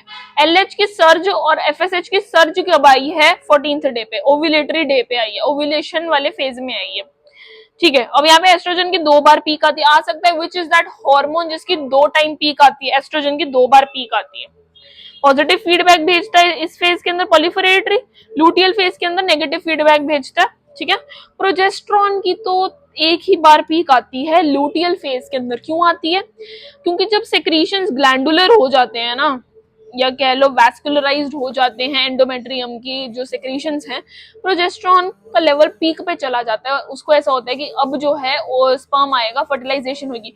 अगर प्रोजेस्टेरॉन का लेवल नीचे आया, ध्यान से सुनना, जब प्रोजेस्टेरॉन का लेवल जो है वो गिरता है ना, वो गिरता है, तब मेंसेस होते हैं। तो इसलिए प्रोजेस्टेरॉन स्टार्ट्स विद पी, तो इसीलिए हम इसको प्रेगनेंसी एस्टैब्लिश्ड हार्मोन भी बोलते हैं, कि ये प्रेगनेंसी हार्मोन भी बोलते हैं इसको, ठीक है, ये चीज याद रखनी है। ओके, ये आ जाता है हमारा नहीं, ये इसको करने की जरूरत नहीं है, यहाँ पे आ जाओ। 14th डे होता है बेस्ट डे फॉर फर्टिलाइजेशन, अगर फर्टिलाइजेशन करनी है 14th डे पे, तो उसके बाद 21st डे पे इम्प्लांटेशन होगी। इतना टाइम लगता है इम्प्लांट होने के लिए। यहाँ पर देख लो क्वेश्चंस आ जाते हैं कि which hormone has peak 2 times estrogen, progesterone is also known as pregnancy hormone, ठीक है। Decline in the progesterone will cause menstruation, मैंने ऊपर सारा लिख दिया था। Levels of FSH and LH are control. अब यार ये जो gonado GNHR gonadotropin releasing hormone, दो चीजें रिलीज कर रहा है, एलएच और एफएसएच, इसके कंट्रोल में। अब इनको फर्दर कौन कंट्रोल कर रहा है? एस्ट्रोजन, क्योंकि एस्ट्रोजन के लेवल ऊपर और नीचे जाएंगे, उसी से ये कंट्रोल होंगे। आगे आता है एक टॉपिक एमेनोरिया का। थोड़ी ये जो है ना इंपॉर्टेंट टर्म्स रहती हैं चैप्टर की। एमेनोरिया मतलब कि एब्सेंस ऑफ मेंस्ट्रुएशन, मेंस्ट्रुएशन जब नहीं होगा, यानी कि पीरियड्स जब नहीं आएंगे, उसको हम कह देते हैं एमेनोरिया। प्राइमरी रीजन हो सकते हैं इसके, कुछ सेकेंडरी रीजन भी हो सकते हैं। प्राइमरी रीजन मतलब कि प्रेगनेंसी हो गई है तो नहीं आ रहे हैं। सेकेंडरी रीजन जो आजकल बहुत ज्यादा बढ़ते जा रहे हैं वो है स्ट्रेस की वजह से, कोई ट्रॉमा है, हार्मोनल इम्बैलेंस है। हार्मोनल इम्बैलेंस होगा तो कौन से हो सकते हैं? पीसीओडी, पीसीओएस जैसी प्रॉब्लम्स हो रही हैं आजकल बहुत ज्यादा। हाँ, वो ये न्यूमेरिकल अलर्ट है यहाँ पर। देखो, how to calculate the ovulatory phase, यानी कि 14th। जरूरी नहीं है हर फीमेल का जो साइकिल है वो 28 डेज का ही हो, किसी का 30 का भी हो सकता है, किसी का 32 का भी हो सकता है, किसी का 40 का भी हो सकता है, या किसी का 25 का भी हो सकता है, 28 से कम का भी हो सकता है। तो कैसे निकालेंगे? Ovulation day is n-14, is n-14। अगर तुम्हारा 30 डेज का साइकिल है तो उसमें से 14, क्योंकि 14th डे ही रहेगा ओव्यूलेशन का डे, तो उसमें से हमारा क्या आ जाएगा? 16th day is the day of ovulation. ऐसे पता कर सकते हो।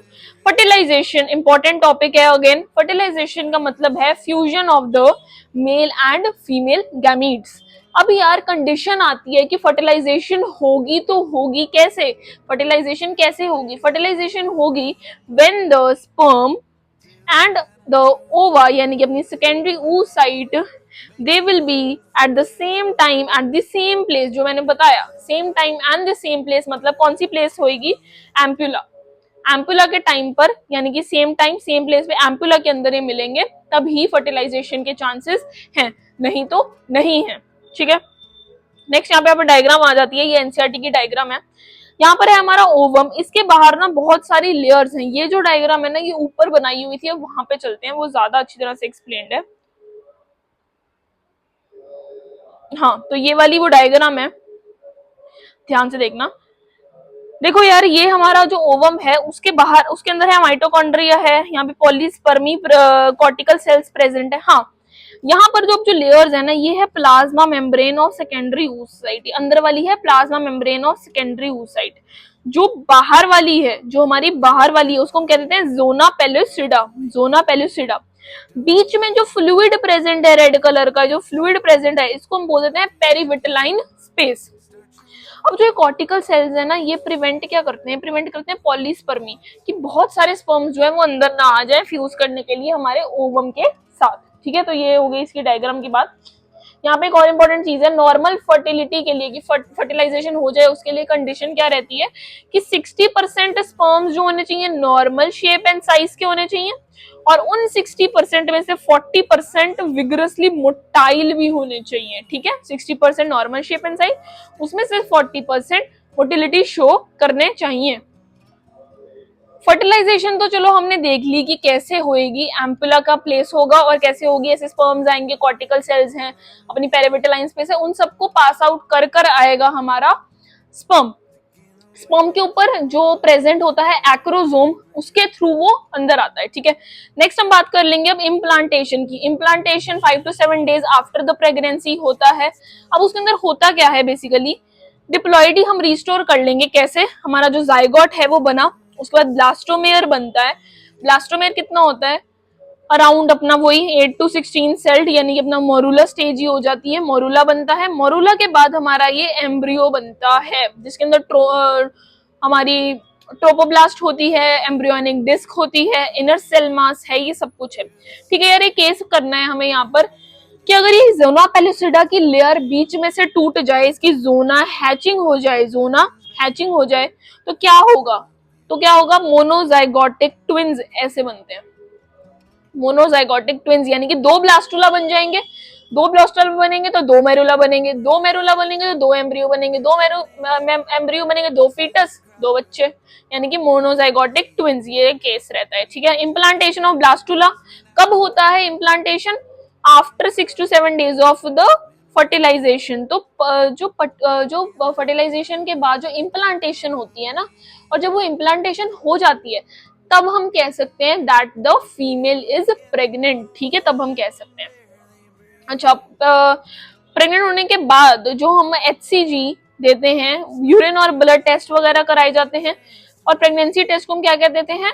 ग्रेविडेक्स टेस्ट, ठीक है। मतलब इसके अंदर प्रेजेंस पता चल जाती है, HCG पॉजिटिव आया है या नेगेटिव आया है, ठीक है, ये वो चेक करता है। HCG का क्या मतलब है? ह्यूमन क्रॉनिक गोनाडोट्रोफिन, ठीक है। अगर इम्प्लांटेशन यूट्रस की जगह, अगर इम्प्लांटेशन, ये आ रही है चीज इंपॉर्टेंट है, अगर इम्प्लांटेशन यूट्रस की जगह कहीं और हो जाए, उसका मतलब क्या है कि फेलोपियन ट्यूब में हो जाए, तो उसको हम क्या कह देते हैं? एक्टोपिक प्रेगनेंसी, उसको हम क्या कह देते हैं? एक्टोपिक प्रेगनेंसी हो जाती है, ठीक है। नेक्स्ट आता है 9 मंथ का पीरियड, जिसको हम क्या कहते हैं? गेस्टेशन पीरियड भी बोल देते हैं, जिसके अंदर जो हमारा एम्ब्रियो है, जो हमारा एम्ब्रियो है वो फुली डेवलप होगा, ठीक है, फुली डेवलप होगा, यानी कि क्या, किस मंथ में क्या क्या डेवलप होता है वो ये इस बॉक्स के अंदर लिखा हुआ है, और यही सबसे ज्यादा इंपॉर्टेंट है।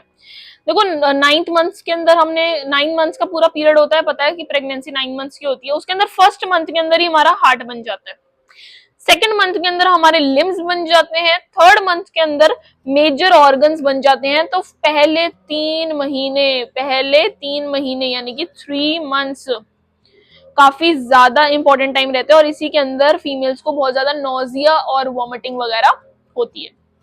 4th to 6th मंथ जो होता है, उसके अंदर फीटस की मूवमेंट स्टार्ट हो जाती है, इट स्टार्ट्स इट्स मूवमेंट, और स्पेशली 5th मंथ के अंदर appearance of the hair is there, ठीक है, अपीयरेंस ऑफ द हेयर भी देखने को मिलता है, ठीक है। 7th to 9th मंथ की अगर मैं बात कर लूं, 7 to 9 मंथ के अंदर आईलिड्स जो है वो सेपरेट हो जाती हैं, आई लैशेस जो है वो बन जाती हैं, आईलिड्स सेपरेट कर जाती हैं, और 9th मंथ के एंड तक आता आता फीटस पूरा का पूरा डेवलप हो गया है। कुछ इंपॉर्टेंट लाइंस आ रही है एनसीईआरटी की, जिसके अंदर है कि हमारा human chronic gonadotrophin that is HCG and human placental lactogen that is HPL, ये दोनों बनते हैं, और एस्ट्रोजन और प्रोजेस्ट्रॉन ये जो है लेटर फेज ऑफ प्रेगनेंसी में रिलीज हो रहे हैं। यार ये वैसे नहीं बनता है, सिर्फ प्रेगनेंसी के टाइम पे वाले हार्मोन्स बनते हैं, एस्ट्रोजन प्रोजेस्ट्रॉन नहीं, HCL और HPL वाले, ठीक है। और एक और हार्मोन जो है ओवरी रिलीज कर रही है, ये दोनों जो है HCG और HPL, ये दोनों तो हमारा प्लेसेंटा रिलीज करता है, प्लेसेंटा रिलीज करता है। लेकिन ओवरी जो है other than estrogen and progesterone एक और हार्मोन रिलीज करता है, दैट इज रिलैक्सिन, ठीक है। Estrogen, progesterone, cortisol, prolactin and thyroxine are released during pregnancy in the several higher, मतलब थोड़ा इनके इंक्रीज्ड लेवल्स रिलीज होते हैं नॉर्मली से, ठीक है। And thus this changes takes place in the mother and maintains the pregnancy, ये सारे हार्मोन्स हेल्प करते हैं। नेक्स्ट आ जाता है हमारा टॉपिक पार्चुरेशन। पार्चुरेशन का सिंपली मीनिंग क्या था? डिलीवरी, ठीक है। जो इसमें कौन सा मैकेनिज्म इन्वॉल्व है? Neuro endocrine mechanism. Neuro endocrine mechanism का मतलब है एक तो दिमाग यानी कि अपना माइंड, और एंडोक्राइन मतलब कि हार्मोन्स तो हैं ही इन्वॉल्व कितने सारे। अब देखो यार, जो सिग्नल्स भेजता है कौन भेजता है? प्लेसेंटा भेजेगा, और जो अपना फीटस बन गया वो भी अपने कुछ सिग्नल्स भेजता है, जिसको हम क्या कहते हैं, फीटल इजेक्शन रिफ्लेक्स। उस सिग्नल्स को भेजना मतलब कि फीटल इजेक्शन रिफ्लेक्सेस, ठीक है।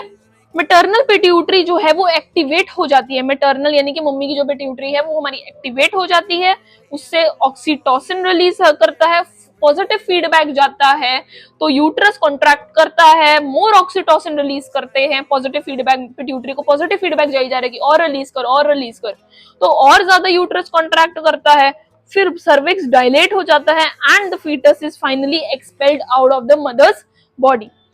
जो हमारा ऑक्सीटोसिन है वो मिल्क इंजेक्टिंग हार्मोन भी है और बर्थ हार्मोन भी है। ऑक्सीटोसिन, प्रोलैक्टिन सिर्फ फॉर्मेशन करता है भाई मिल्क की, लैक्टेशन भी पढ़ेंगे अभी आगे।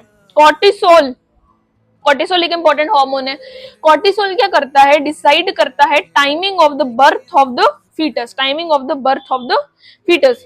What do you think the doctors do to induce pregnancy? अगर आर्टिफिशियली करवानी पड़ रही है, नेचुरली जो है पिट्यूटरी इतना ज्यादा पॉजिटिव फीडबैक नहीं दे पा रही है, इतना ज्यादा हम उससे कॉर्टिसोल वगैरह या ऑक्सीटोसिन रिलीज नहीं करवा पा रहे हैं, तो आर्टिफिशियल ऑक्सीटोसिन देना पड़ता है, विच इज पिकोसिटिन, ठीक है, पिटोसिन देना पड़ता है।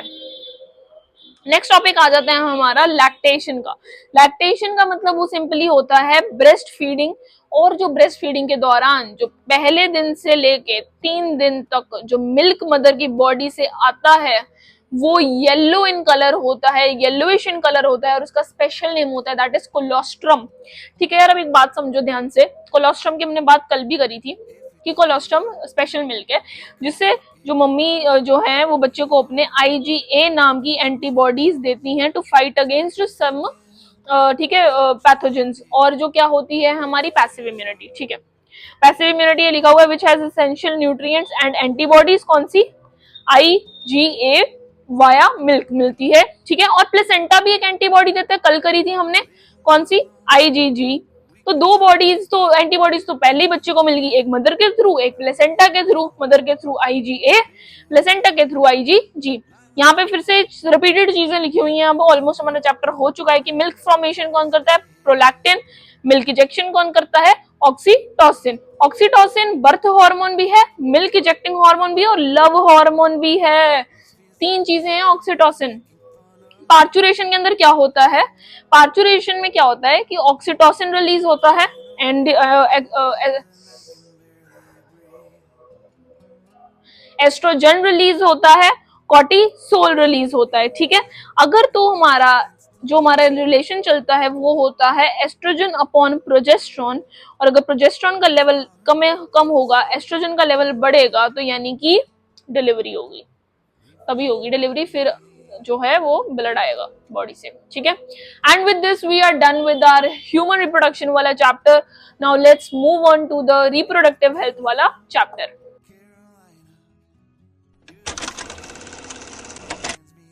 रिप्रोडक्टिव हेल्थ वाला चैप्टर जो कि बहुत छोटा सा और काफी अच्छा चैप्टर है, इजी चैप्टर है। WHO ने एक डेफिनेशन दी है दैट इज कि total wellbeing of a person in all the aspect of reproduction. तो पर्सन एक पर्सन जो है वो हर एक चीज, हर एक एस्पेक्ट ऑफ रिप्रोडक्शन में भी हेल्दी होना चाहिए, तभी हम कहेंगे कि उसकी रिप्रोडक्टिव हेल्थ सही है, यानी कि social aspect, physical aspect, emotional aspect, behaviour aspect. ठीक है, इंडिया पहली कंट्री है जिसने family planning programme that is FPP release करा था under the act of reproductive and child health care in the year 1951। In the year 1951 India पहली ऐसी country है जिन्होंने करा। ठीक है, और अब ये reproductive and child health care के अंदर क्या है, उन्होंने क्या क्या इसमें रूल्स बनाए हैं, क्या क्या चीजें थी, वो है सेक्स रिलेटेड क्राइम्स देखे जाएंगे, फैमिली प्लानिंग प्रोग्राम्स, सेक्स से रिलेटेड एजुकेशन दी जाएगी, sexual health awareness, pregnant mother and new born child को जो डिसीजेज होते हैं या उनकी जो हेल्थ होती है उस पर ध्यान दिया जाएगा, STDs पे ध्यान दिया जाएगा, very important, sexually transmitted diseases, और मिस यूज ऑफ एमनियोसेंटेसिस जो होता है यानी कि फीमेल फोर्टिसाइड को जो मार देते हैं उसके बारे में बात हो रही है, एमनियोसेंटेसिस, उसके बारे में भी कहते हैं ध्यान दिया जाता है इस प्रोग्राम के अंदर। कौन सा, reproductive and child health care.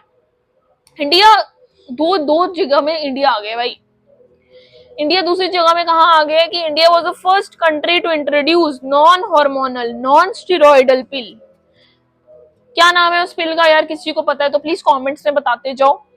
कौन सी पिल का, उस पिल का नाम है सहेली। काफी सुना होगा, एड वगैरह आती रहती है सहेली, जिसका साइंटिफिक नेम क्या है, सेंट क्रोमैन। ठीक है, सेंट क्रोमैन यहाँ लिखा भी होगा। हाँ ये देखो कौन सी पिल है, सहेली यानी कि सेंट क्रोमैन, जो कि कहाँ रिलीज हुई थी, कहाँ बनी थी सॉरी पहली बार, ये किस इंस्टीट्यूट या कहाँ पे कौन से रिसर्च सेंटर ने बनाई है, CDRI that is central drug research institute that is situated in Lucknow, उन्होंने बनाई है, यानी इंडिया में ही हुआ। नेक्स्ट आ जाता है हमारा टॉपिक एमनियोसेंटेसिस का। ठीक है, एमनियोसेंटेसिस का मतलब आ जाता है प्रीनेटल टेस्टिंग। मतलब कि इसके अंदर क्या है कि ये देखो, ये मदर का हमारा वूम है, उसके अंदर ना, ये अंदर तो है हमारा फीटस, उसके बाहर ही एक सर्कल बना हुआ है, मतलब कि ये एमनियोन है जिसके अंदर होता है फीटस। उसके अंदर बहुत ज्यादा फ्लूइड होता है। तभी तुमने अगर कभी देखा हो या तुम्हें कुछ ऐसा नॉलेज हो कि फीटस जब बाहर आता है तो इट्स वेरी फ्लूइडी, बहुत लिक्विड ही होता है। ठीक है, तो ये हमारा है फीटस, इसके बाहर है एमनियोन, अंदर है एमनियोटिक फ्लूइड। एमनियोटिक फ्लूइड के अंदर कुछ फीटल सेल्स होते हैं यहाँ पर, जो हम इंजेक्शन, जब ये एमनियोसेंटेसिस का प्रोसेस होता है कि हमने एक इंजेक्शन लगाया जिससे हमने एमनियोटिक फ्लूइड निकाल लिया। एमनियोटिक फ्लूइड में इनडायरेक्टली या डायरेक्टली बोलो उसके अंदर फीटल सेल्स आ जाएंगे अपने आप। एमनियोटिक फ्लूइड के अंदर फीटल सेल्स थे, उससे हम डीएनए निकालते हैं, डीएनए की हम करते हैं कैरियोटाइपिंग। कैरियोटाइपिंग करते हैं हम इसके अंदर, जिससे हमें दो चीजें पता चल सकती हैं, या तो बच्चे का सेक्स क्या है, वो फीमेल है या मेल है, गर्ल है या बॉय है बेसिकली। दूसरी चीज, कोई इसको जेनेटिक डिसऑर्डर तो नहीं है, क्योंकि यार ये करना और ये टेस्ट करवाना बड़ा जरूरी है कि कहीं बच्चे को कोई जेनेटिक डिसऑर्डर तो नहीं है जिसकी वजह से उसकी लाइफ आगे की सही ना चले या मदर को कोई हार्म ना हो, वो चीज चेक कराना। बट यार ये जो टेक्निक थी ना, ये सेक्स डिटर्मिनेशन के केस में ना मिसयूज होने लग गई, सेक्स डिटर्मिनेशन के पर्पस से। तो ये चीज ध्यान से सुनना, एमनियोसेंटेसिस का प्रोसेस बैन हो चुका है फॉर सेक्स डिटर्मिनेशन। इससे जेनेटिक डिसऑर्डर अभी पता करा जा सकता है। जेनेटिक डिसऑर्डर्स कैसे होते हैं, डाउन सिंड्रोम, क्लाइनफेल्टर, टर्नर, एक एक करके मैं थोड़ा थोड़ा सबके बारे में बता देती हूँ। डाउन सिंड्रोम उस बच्चे को होता है, जैसे कि तुमने अगर देखा हो कभी, उसका ना बहुत फ्लैटेंड फेस होता है बच्चे का, और टंग भी सही नहीं होती है और दिमाग सही नहीं काम करता, वो चीज है, उनको जेनेटिक डिसऑर्डर। क्लाइनफेल्टर यूजुअली लड़कों को होता है और टर्नर फीमेल्स को होता है। क्लाइनफेल्टर का मतलब है ऐसा मेल जिसके अंदर ब्रेस्ट डेवलपमेंट है, स्टेराइल है वो मेल जिसमें गैनाकोमेस्टिया की प्रॉब्लम है, वो वाले मेल को क्लाइनफेल्टर डिसीज है, मतलब जेनेटिक डिसऑर्डर है पहले से ही है। टर्नर वो वाली फीमेल्स को होता है जिनकी जो ओवरीज होती हैं वो बिल्कुल काम नहीं कर रही होती, रूडिमेंट्री ओवरीज होती है, रूडिमेंट्री ओवरीज होती हैं। ठीक है, रूडिमेंट्री ओवरीज होती हैं, मतलब वो भी फीमेल जो है वो भी स्टेराइल है। ओके, एमनियोसेंटेसिस का आई होप प्रोसेस क्लियर हो गया। और नेक्स्ट आ जाता है पॉपुलेशन स्टेबलाइजेशन पे। ये कुछ हमारा पॉपुलेशन का सेंसस है जो हम यहाँ पे लिखा हुआ है एनसीईआरटी के अंदर कि 1900s के अंदर 2 बिलियन थी, 2000 में जाते जाते 6 बिलियन हो गई। तो मतलब कि ओवर 100 ईयर्स ही 3x हो रही है पॉपुलेशन। ऐसा क्या हो रहा है कि जो इतनी ज्यादा बढ़ रही है? देखो अब अच्छे हेल्थ केयर सिस्टम आ चुका है, डेथ रेट में डिक्लाइन हो रहा है, इंप्रूव हो रहा है ना, एमआरआई एमएमआर डिक्रीज हो रहा है, यानी कि इन्फेंट मोर्टेलिटी रेट डिक्रीज हो रहा है। और जो लोग हैं वो मैक्सिमम कितने किसमें है, रिप्रोड्यूसेबल एज में जो है वो लोग हैं। तो हमारा पॉपुलेशन का ग्राफ कैसा बनता है, triangular. Every 6th person in the world, अगर तुम 6 लोगों को खड़ा लोगे तो अगर तुम 10 लोगों को खड़ा लोगे उसमें से एवरी 6th इंडियन है। देखो अब के जो प्रोग्राम्स बनाए गए उससे अवेयरनेस भी तो फैलाई गई। जो हमारा RCH है यानी कि reproductive child health care programme, उससे क्या अवेयरनेस फैलाई गई, कुछ स्लोगन्स बनाए गए, हम दो हमारे दो, बच्चे दो ही अच्छे, दो से है माफी एक ही है काफी, ऐसे स्लोगन्स बनाए गए जिससे अवेयरनेस फैली। मैरिजेबल एज इंट्रोड्यूस करा दी गई कि भाई लड़के की 21 ईयर्स, लड़की की 18 साल। ये एनसीईआरटी का पुराने डाटे के अकॉर्डिंग है। वैसे अब जो एनसीईआरटी ने अभी भी सही नहीं करा है वैसे तो, बट गर्ल की भी अब क्या कितनी एज है, मैरिजेबल एज 21 ही है, गर्ल की भी 21 ही है। कॉन्ट्रासेप्टिव डिवाइसेस इंट्रोड्यूस करना कि ऐसे कॉन्ट्रासेप्टिव डिवाइसेस जो ना ही डिस्टर्ब करें सेक्सुअल एक्ट को, साथ साथ में अनवांटेड प्रेगनेंसी को भी अवॉइड करें और साथ साथ में फैमिली प्लानिंग में भी हेल्प करें। अब देखो यार, बर्थ कंट्रोल मतलब कि अपने कुछ कॉन्ट्रासेप्टिव डिवाइसेस यूज करने पड़ते हैं, मतलब कि methods to prevent unwanted pregnancy even without affecting the sexual intercourse. अब एक अच्छा यानी कि आइडियल कॉन्ट्रासेप्टिव मेथड कौन सा होगा? पहली बात तो वो जो सस्ता हो, मतलब कि everybody would be able to purchase it, मतलब कि रीजनेबल हो, और दूसरा हर जगह अवेलेबल हो, तीसरा इजीली अवेलेबल, ये वही बात हो गई, यूजर फ्रेंडली हो, इफेक्टिव भी हो। देखो यूजर फ्रेंडली हो, आराम से लोग उसको अपने आप यूज कर सकें और इफेक्टिव काम सही से करें, साइड इफेक्ट्स बहुत कम हो और इंटरफेयर ना करें सेक्सुअल एक्ट के अंदर, ठीक है। अब एक एक करके इन सबको करते चले जाएंगे। क्रिस्प फॉर्म में लिखा हुआ है, बट एक एक चीज इसके अंदर लिखी हुई है। सबसे पहला आता है हमारा नेचुरल मेथड। नेचुरल मेथड में मतलब कि हमारा कैलेंडर मेथड आता है। तीन चीजें आती है नेचुरल में, calendar method, coitus interruptus, lactation amenorrhoea. एक एक करके मैं समझाती जा रही हूँ, ध्यान से सुनते जाना। पहला आता है हमारा कैलेंडर मेथड। कैलेंडर मेथड में मतलब कि तुम चेक करो कि तुम्हारा ओव्यूलेशन डे कौन सा आ रहा है। अगर तुम्हारा 14th है ओव्यूलेशन डे, तो तुम 10 से लेके 17th तक तो और तुम्हारा फर्टाइल पीरियड रहेगा, उसके अंदर अवॉइड करो। सिंपली नेचुरल मेथड है, तुम्हें खुद ये सब करना पड़ेगा, इसके अंदर कोई केमिकल कोई चीज इन्वॉल्व नहीं। कोइटस इंटरप्टस सेकंड है, बट इसका फेलियर रेट, इस मेथड का फेलियर रेट बहुत हाई है, बहुत ज्यादा हाई है। क्यों? ध्यान से सुनना। कोइटस इंटरप्टस मतलब कि during the sexual intercourse the male partner has to withdraw its penis right before ejaculation. समझ में आया? ठीक है। नेक्स्ट आ जाता है हमारा लैक्टेशन एमेनोरिया। लैक्टेशन एमेनोरिया मतलब कि ब्रेस्ट फीडिंग का टाइम फुल प्रूफ रहता है 6 मंथ्स तक। एमेनोरिया मतलब कि नो पीरियड्स, 6 महीने कोई पीरियड्स नहीं आते हैं आफ्टर योर प्रेगनेंसी। उस टाइम 6 महीने फुल प्रूफ है, उस टाइम में कर सकते हो, ठीक है। नेक्स्ट आ जाते हैं बैरियर मेथड। बैरियर मेथड में तुम्हें पता है कॉन्डम्स यूज कर सकते हो, डायफ्राम, कुछ सर्विकल कैप्स आते हैं, वॉल्ट्स, और इन सब की इफेक्टिविटी बढ़ाने के लिए क्रीम्स, जेलीज या सोप्स यूज कर सकते हो इनकी इफेक्टिविटी बढ़ाने के लिए, ठीक है। इनका जो है एग्जाम्पल वो देख लो कि अगर फीमेल कॉन्डम्स हैं तो उनको फर्मिडोम्स बोलते हैं, और मेल कॉन्डम्स की एक एग्जाम्पल एनसीईआरटी में दे रखी है, दैट इज निरोध। ये एग्जाम्पल दे रखी है और ये इंपॉर्टेंट है, ये दे रखी है एनसीईआरटी में, ठीक है। आईयूडी, आईयूडी मतलब कि intra uterine devices. Intra uterine devices मतलब कि फीमेल्स यूज करती हैं। ये मेजरली पहले मैं बता दूं, मोस्ट वाइडली ये एनसीईआरटी में लाइन है, most widely accepted by females है ये मेथड आईयूडी का, ठीक है, मोस्ट वाइडली। और ये क्या इंक्रीज करता है? फैगोसाइटोसिस ऑफ स्पर्म, ठीक है। 3 पार्ट्स में डिवाइडेड है, और ये तो यार इंपॉर्टेंट है, इसमें से क्वेश्चन 100% आता है, 100% आएगा इसमें से क्वेश्चन। नीट का भी पीवाईक्यू रह चुका है और सीयूटी का भी पीवाईक्यू रह चुका है। नॉन हार्मोनल आईयूडी कौन सा example? Lipase loop, copper IUD, copper T, copper 7, ये टी है यार, ये टी है और ये 7 है, ठीक है, कंफ्यूज मत हो जाना। Non hormonal Lippes loop, copper वाली copper T, copper 7, multi load 375, 3 examples है। Hormonal IUD LNG20, progestasert. उनकी लिपेज लूप जो है ना, इसकी बेसिकली एक चीज है कि नॉन हार्मोनल है और ये प्रेगनेंसी तो वो नहीं करने देते हैं और एक्टोपिक प्रेगनेंसी को भी अवॉइड करते हैं, ठीक है। पर ये जो हार्मोनल वाली है इसका ना बहुत इंपॉर्टेंट आईयूडी है, हार्मोनल आईयूडी का बहुत इंपॉर्टेंट एमओए। एमओए का मतलब कहीं भी मेरे नोट्स में एमओए मतलब ना, इसका मतलब है मोड ऑफ एक्शन, कैसे काम करता है। ऐसा क्या करता है कि भाई प्रेगनेंसी ना हो, क्या करते हैं ये ध्यान से देख लो। यूट्रस को इनहॉस्पिटेबल बना देगा। हॉस्पिटेबल, यार हॉस्पिटैलिटी क्या होती है? तो तुम्हारे घर कोई आ रहा है, तुम उसको कैसे ट्रीट कर रहे हो? अच्छे से ट्रीट कर रहे हो। यूट्रस नहीं करता भाई स्पर्म को अच्छे से ट्रीट, यूट्रस को हमने इनहॉस्पिटेबल बना दिया, अच्छे से ट्रीट ही नहीं करेगा। ओव्यूलेशन हमने प्रिवेंट कर दी अगर ये हार्मोनल आईयूडी लोगे। सर्विकस का जो म्यूकस है वो इतना थिक कर दिया, यहाँ पे ना इनकम्प्लीट है,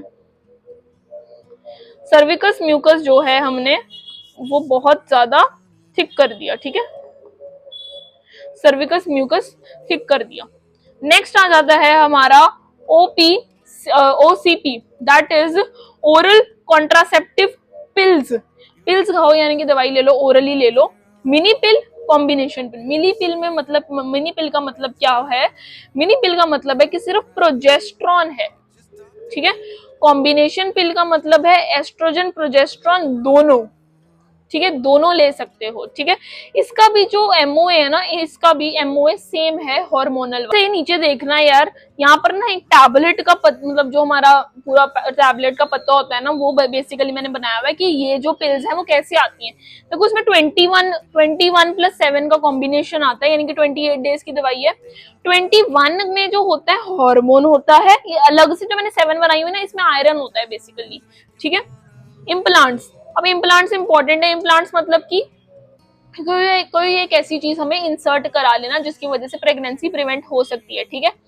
इम्प्लांट्स मतलब कि कैप्सूल्स होते हैं बेसिकली, तो तुम्हारे beneath the skin of your arm, हल्का सा, कोई सर्जरी नहीं है ये, ऐसे ही डाल देते हैं, डॉक्टर्स डालते हैं, खुद से नहीं डाल सकते हो तुम। वो होता है 6 कैप्सूल डलवाओगे तो 5 साल के लिए फुल प्रूफ रहेगा। एग्जाम्पल नॉर प्लांट, एक कैप्सूल डलवाओगे 3 साल के लिए फुल प्रूफ रहेगा। एग्जाम्पल इम्फ्लानॉन, ठीक है। इनका सबका एमओए सेम है, वही यूट्रस हॉस्पिटेबल इनहॉस्पिटेबल कर देगा, सर्विकस का mucus thick, ovulation prevented. Last method आता है हमारा, लास्ट मेथड आता है surgical. Surgical full proof method है, advise to those who have completed their family planning. Terminal method है, रिवर्सिबिलिटी बहुत ज्यादा पुअर है। एनसीईआरटी में इसकी डायग्राम चेक करना, दिखा भी दूंगी। मेल कराते हैं वासेक्टमी, फीमेल कराती हैं ट्यूबेक्टमी। इसका मतलब क्या, ध्यान से समझो। मेल्स के अंदर क्या होती है, वासा डिफरेंस होती है तो वासेक्टमी। फीमेल्स के अंदर क्या होती है, फेलोपियन ट्यूब होती है तो ट्यूबेक्टमी, ठीक है। इसका एमओए सर्जरी वाले मेथड का अलग है, ये ब्लॉक करता है ट्रांसपोर्ट ऑफ गैमेट्स, गैमेट का ट्रांसफर ही नहीं होने देगा। You can take the screenshot of this page as well, I am showing you the whole page. और यहाँ से ना पूरा रिवाइज हो जाएगा तुम्हें। दिख रहा होगा कि ये डायग्राम जो है, ये अपने वासेक्टमी का, ये अपना ट्यूबेक्टमी का। इसका जो डायग्राम है ये वाला है एनसीईआरटी का, कि यहाँ पे देखो जो तुम्हारी वास डिफरेंस है उसको यहाँ से कट कर दिया, टाई कर दिया, और यहाँ पे फेलोपियन ट्यूब को कट कर दिया और टाई कर दिया, तो फिर ये लास्ट है। पर ये जो एक ना मिसकंसेप्शन है कि ये वासेक्टमी कराने से मेल का सेक्सुअल ड्राइव या लिबिडो कहीं अफेक्ट तो नहीं होगा, नहीं होता, इट्स अ मिथ।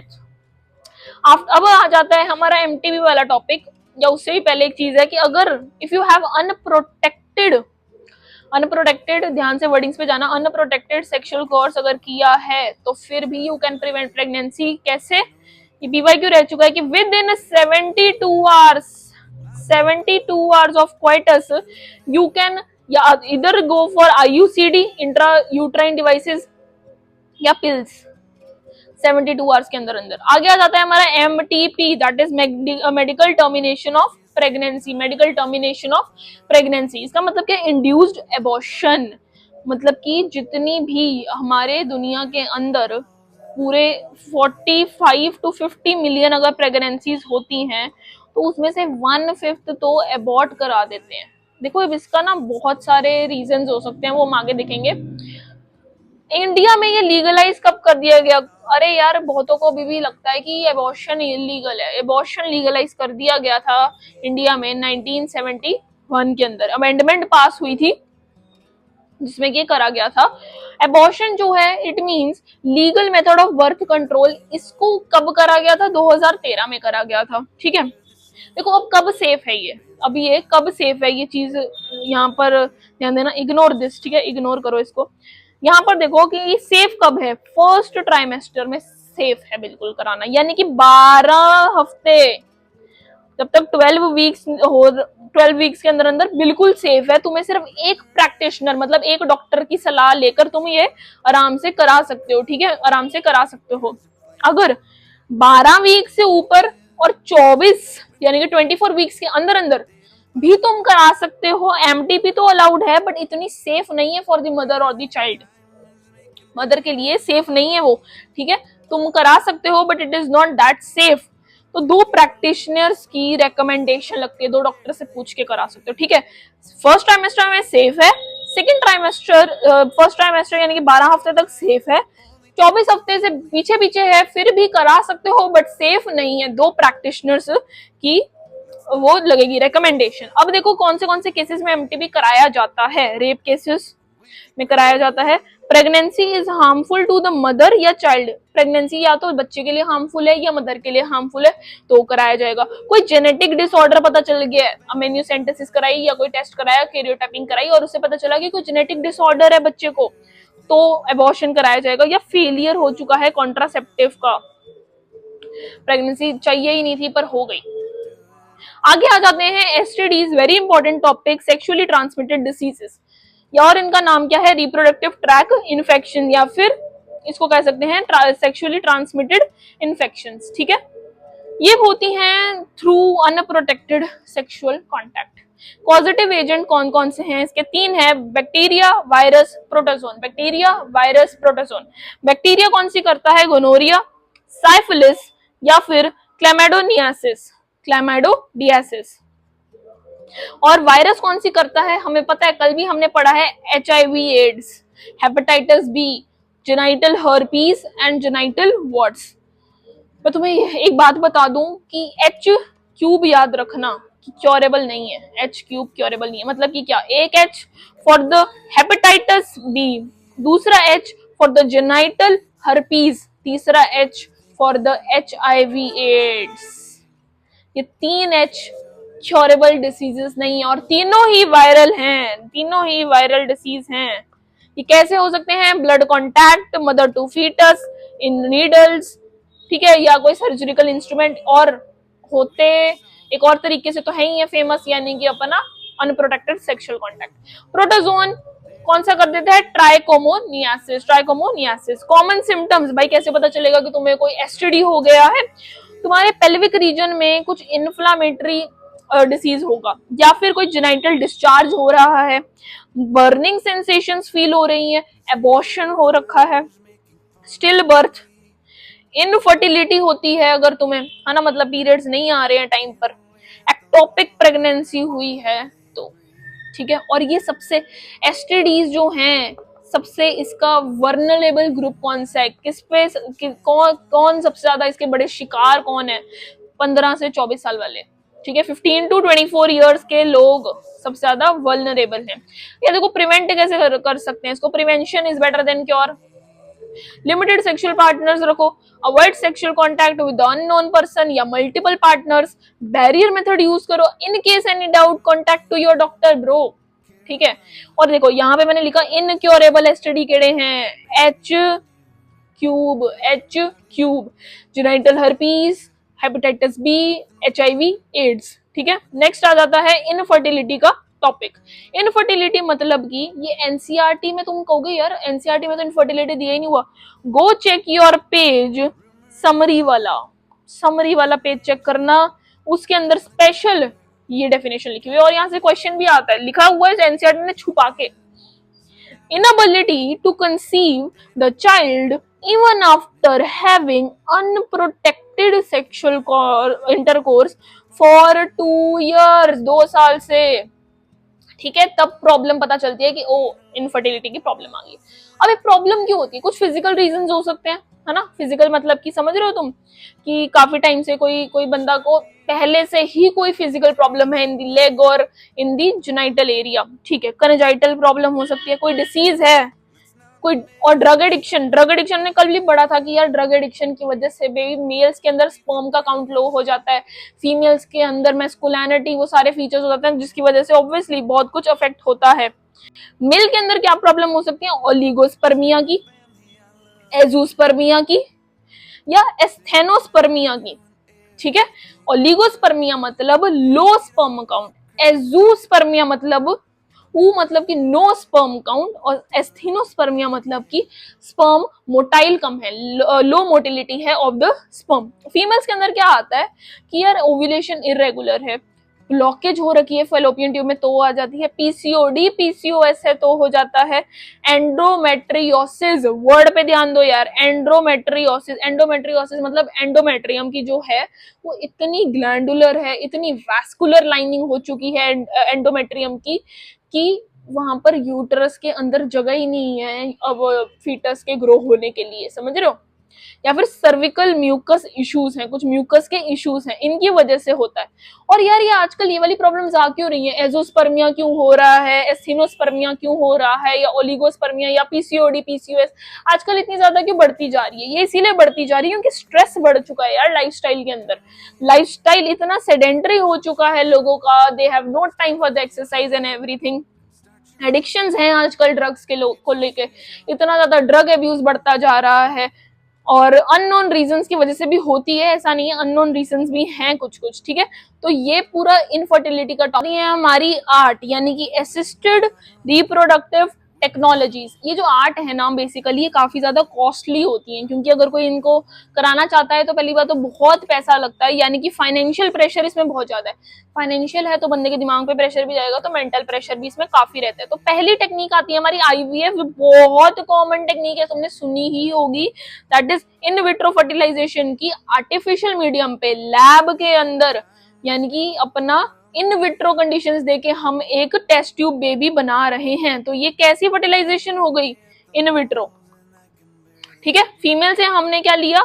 एग लिया। मेल का हमने क्या ले लिया? स्पर्म का सैंपल ले लिया, पेट्री डिश के अंदर ही भाई जाइगोट बना लिया, बाहर लैब के अंदर ही बना लिया। अब उसको ट्रांसफर कर देंगे हम, जाइगोट इंट्राफेलोपियन ट्रांसफर कर देंगे, यानी कि अगर वो 8 या 8 ब्लास्टोमेयर से कम का है तो उसका क्या होगा? जिफ्ट होगा। अगर वो 8 से ज्यादा ब्लास्टोमेयर का है, 16 या 32 तक चला गया, तो हम उसकी आईयूटी करते हैं, that is intra uterine transfer. फिर वो यूट्रस में ट्रांसफर होगा ना, मतलब एक तरह से तो वो एम्ब्रियो ही बन गया, मतलब एक तरह से तो वो एम्ब्रियो ही बन गया, ठीक है। तो जिफ्ट जो है उसके अंदर फर्टिलाइजेशन कहाँ होएगी? इन विट्रो, बाहर हो रही है ना उसकी फर्टिलाइजेशन पेट्री डिश में। बट आगे आगे हमारे पास आएगा जैसे कि गिफ्ट, गैमीट इंट्राफेलोपियन ट्रांसफर। अब गैमीट इंट्राफेलोपियन ट्रांसफर है तो कमेंट्स में बताओ यार कि इसके अंदर फर्टिलाइजेशन कहाँ होएगी? इन विट्रो, इन वीवो, कहाँ होएगी? गिफ्ट की। गैमीट ट्रांसफर कर रहे हैं अलग अलग लेके कि शायद से गैमीट की फर्टिलिटी या मोटिलिटी कम हो तो हम वो ट्रांसफर करें, पर फर्टिलाइजेशन तो इन वीवो हो गई ना गिफ्ट के अंदर, ठीक है। ये चीज याद रखनी है। If the female is sterile और the male is sterile then it can be taken from the donor, donor से लेते हैं हम, ठीक है। नेक्स्ट आ जाता है ICSI, that is intracytoplasmic sperm injection.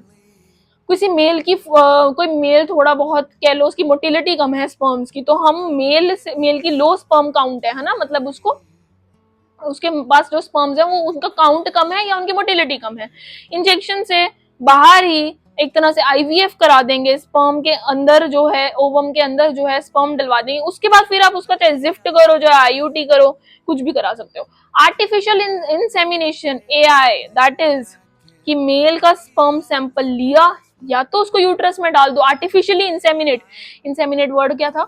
Transfer of the male sperm to the ova. तो आर्टिफिशियल मतलब कि ले रहे हैं और उसको खुद डलवा रहे हैं, ठीक है। यूट्रस में अगर आर्टिफिशियल इंसेमिनेशन कराओगे तो उसको इंट्रा यूट्राइन इंसेमिनेशन बोल देंगे।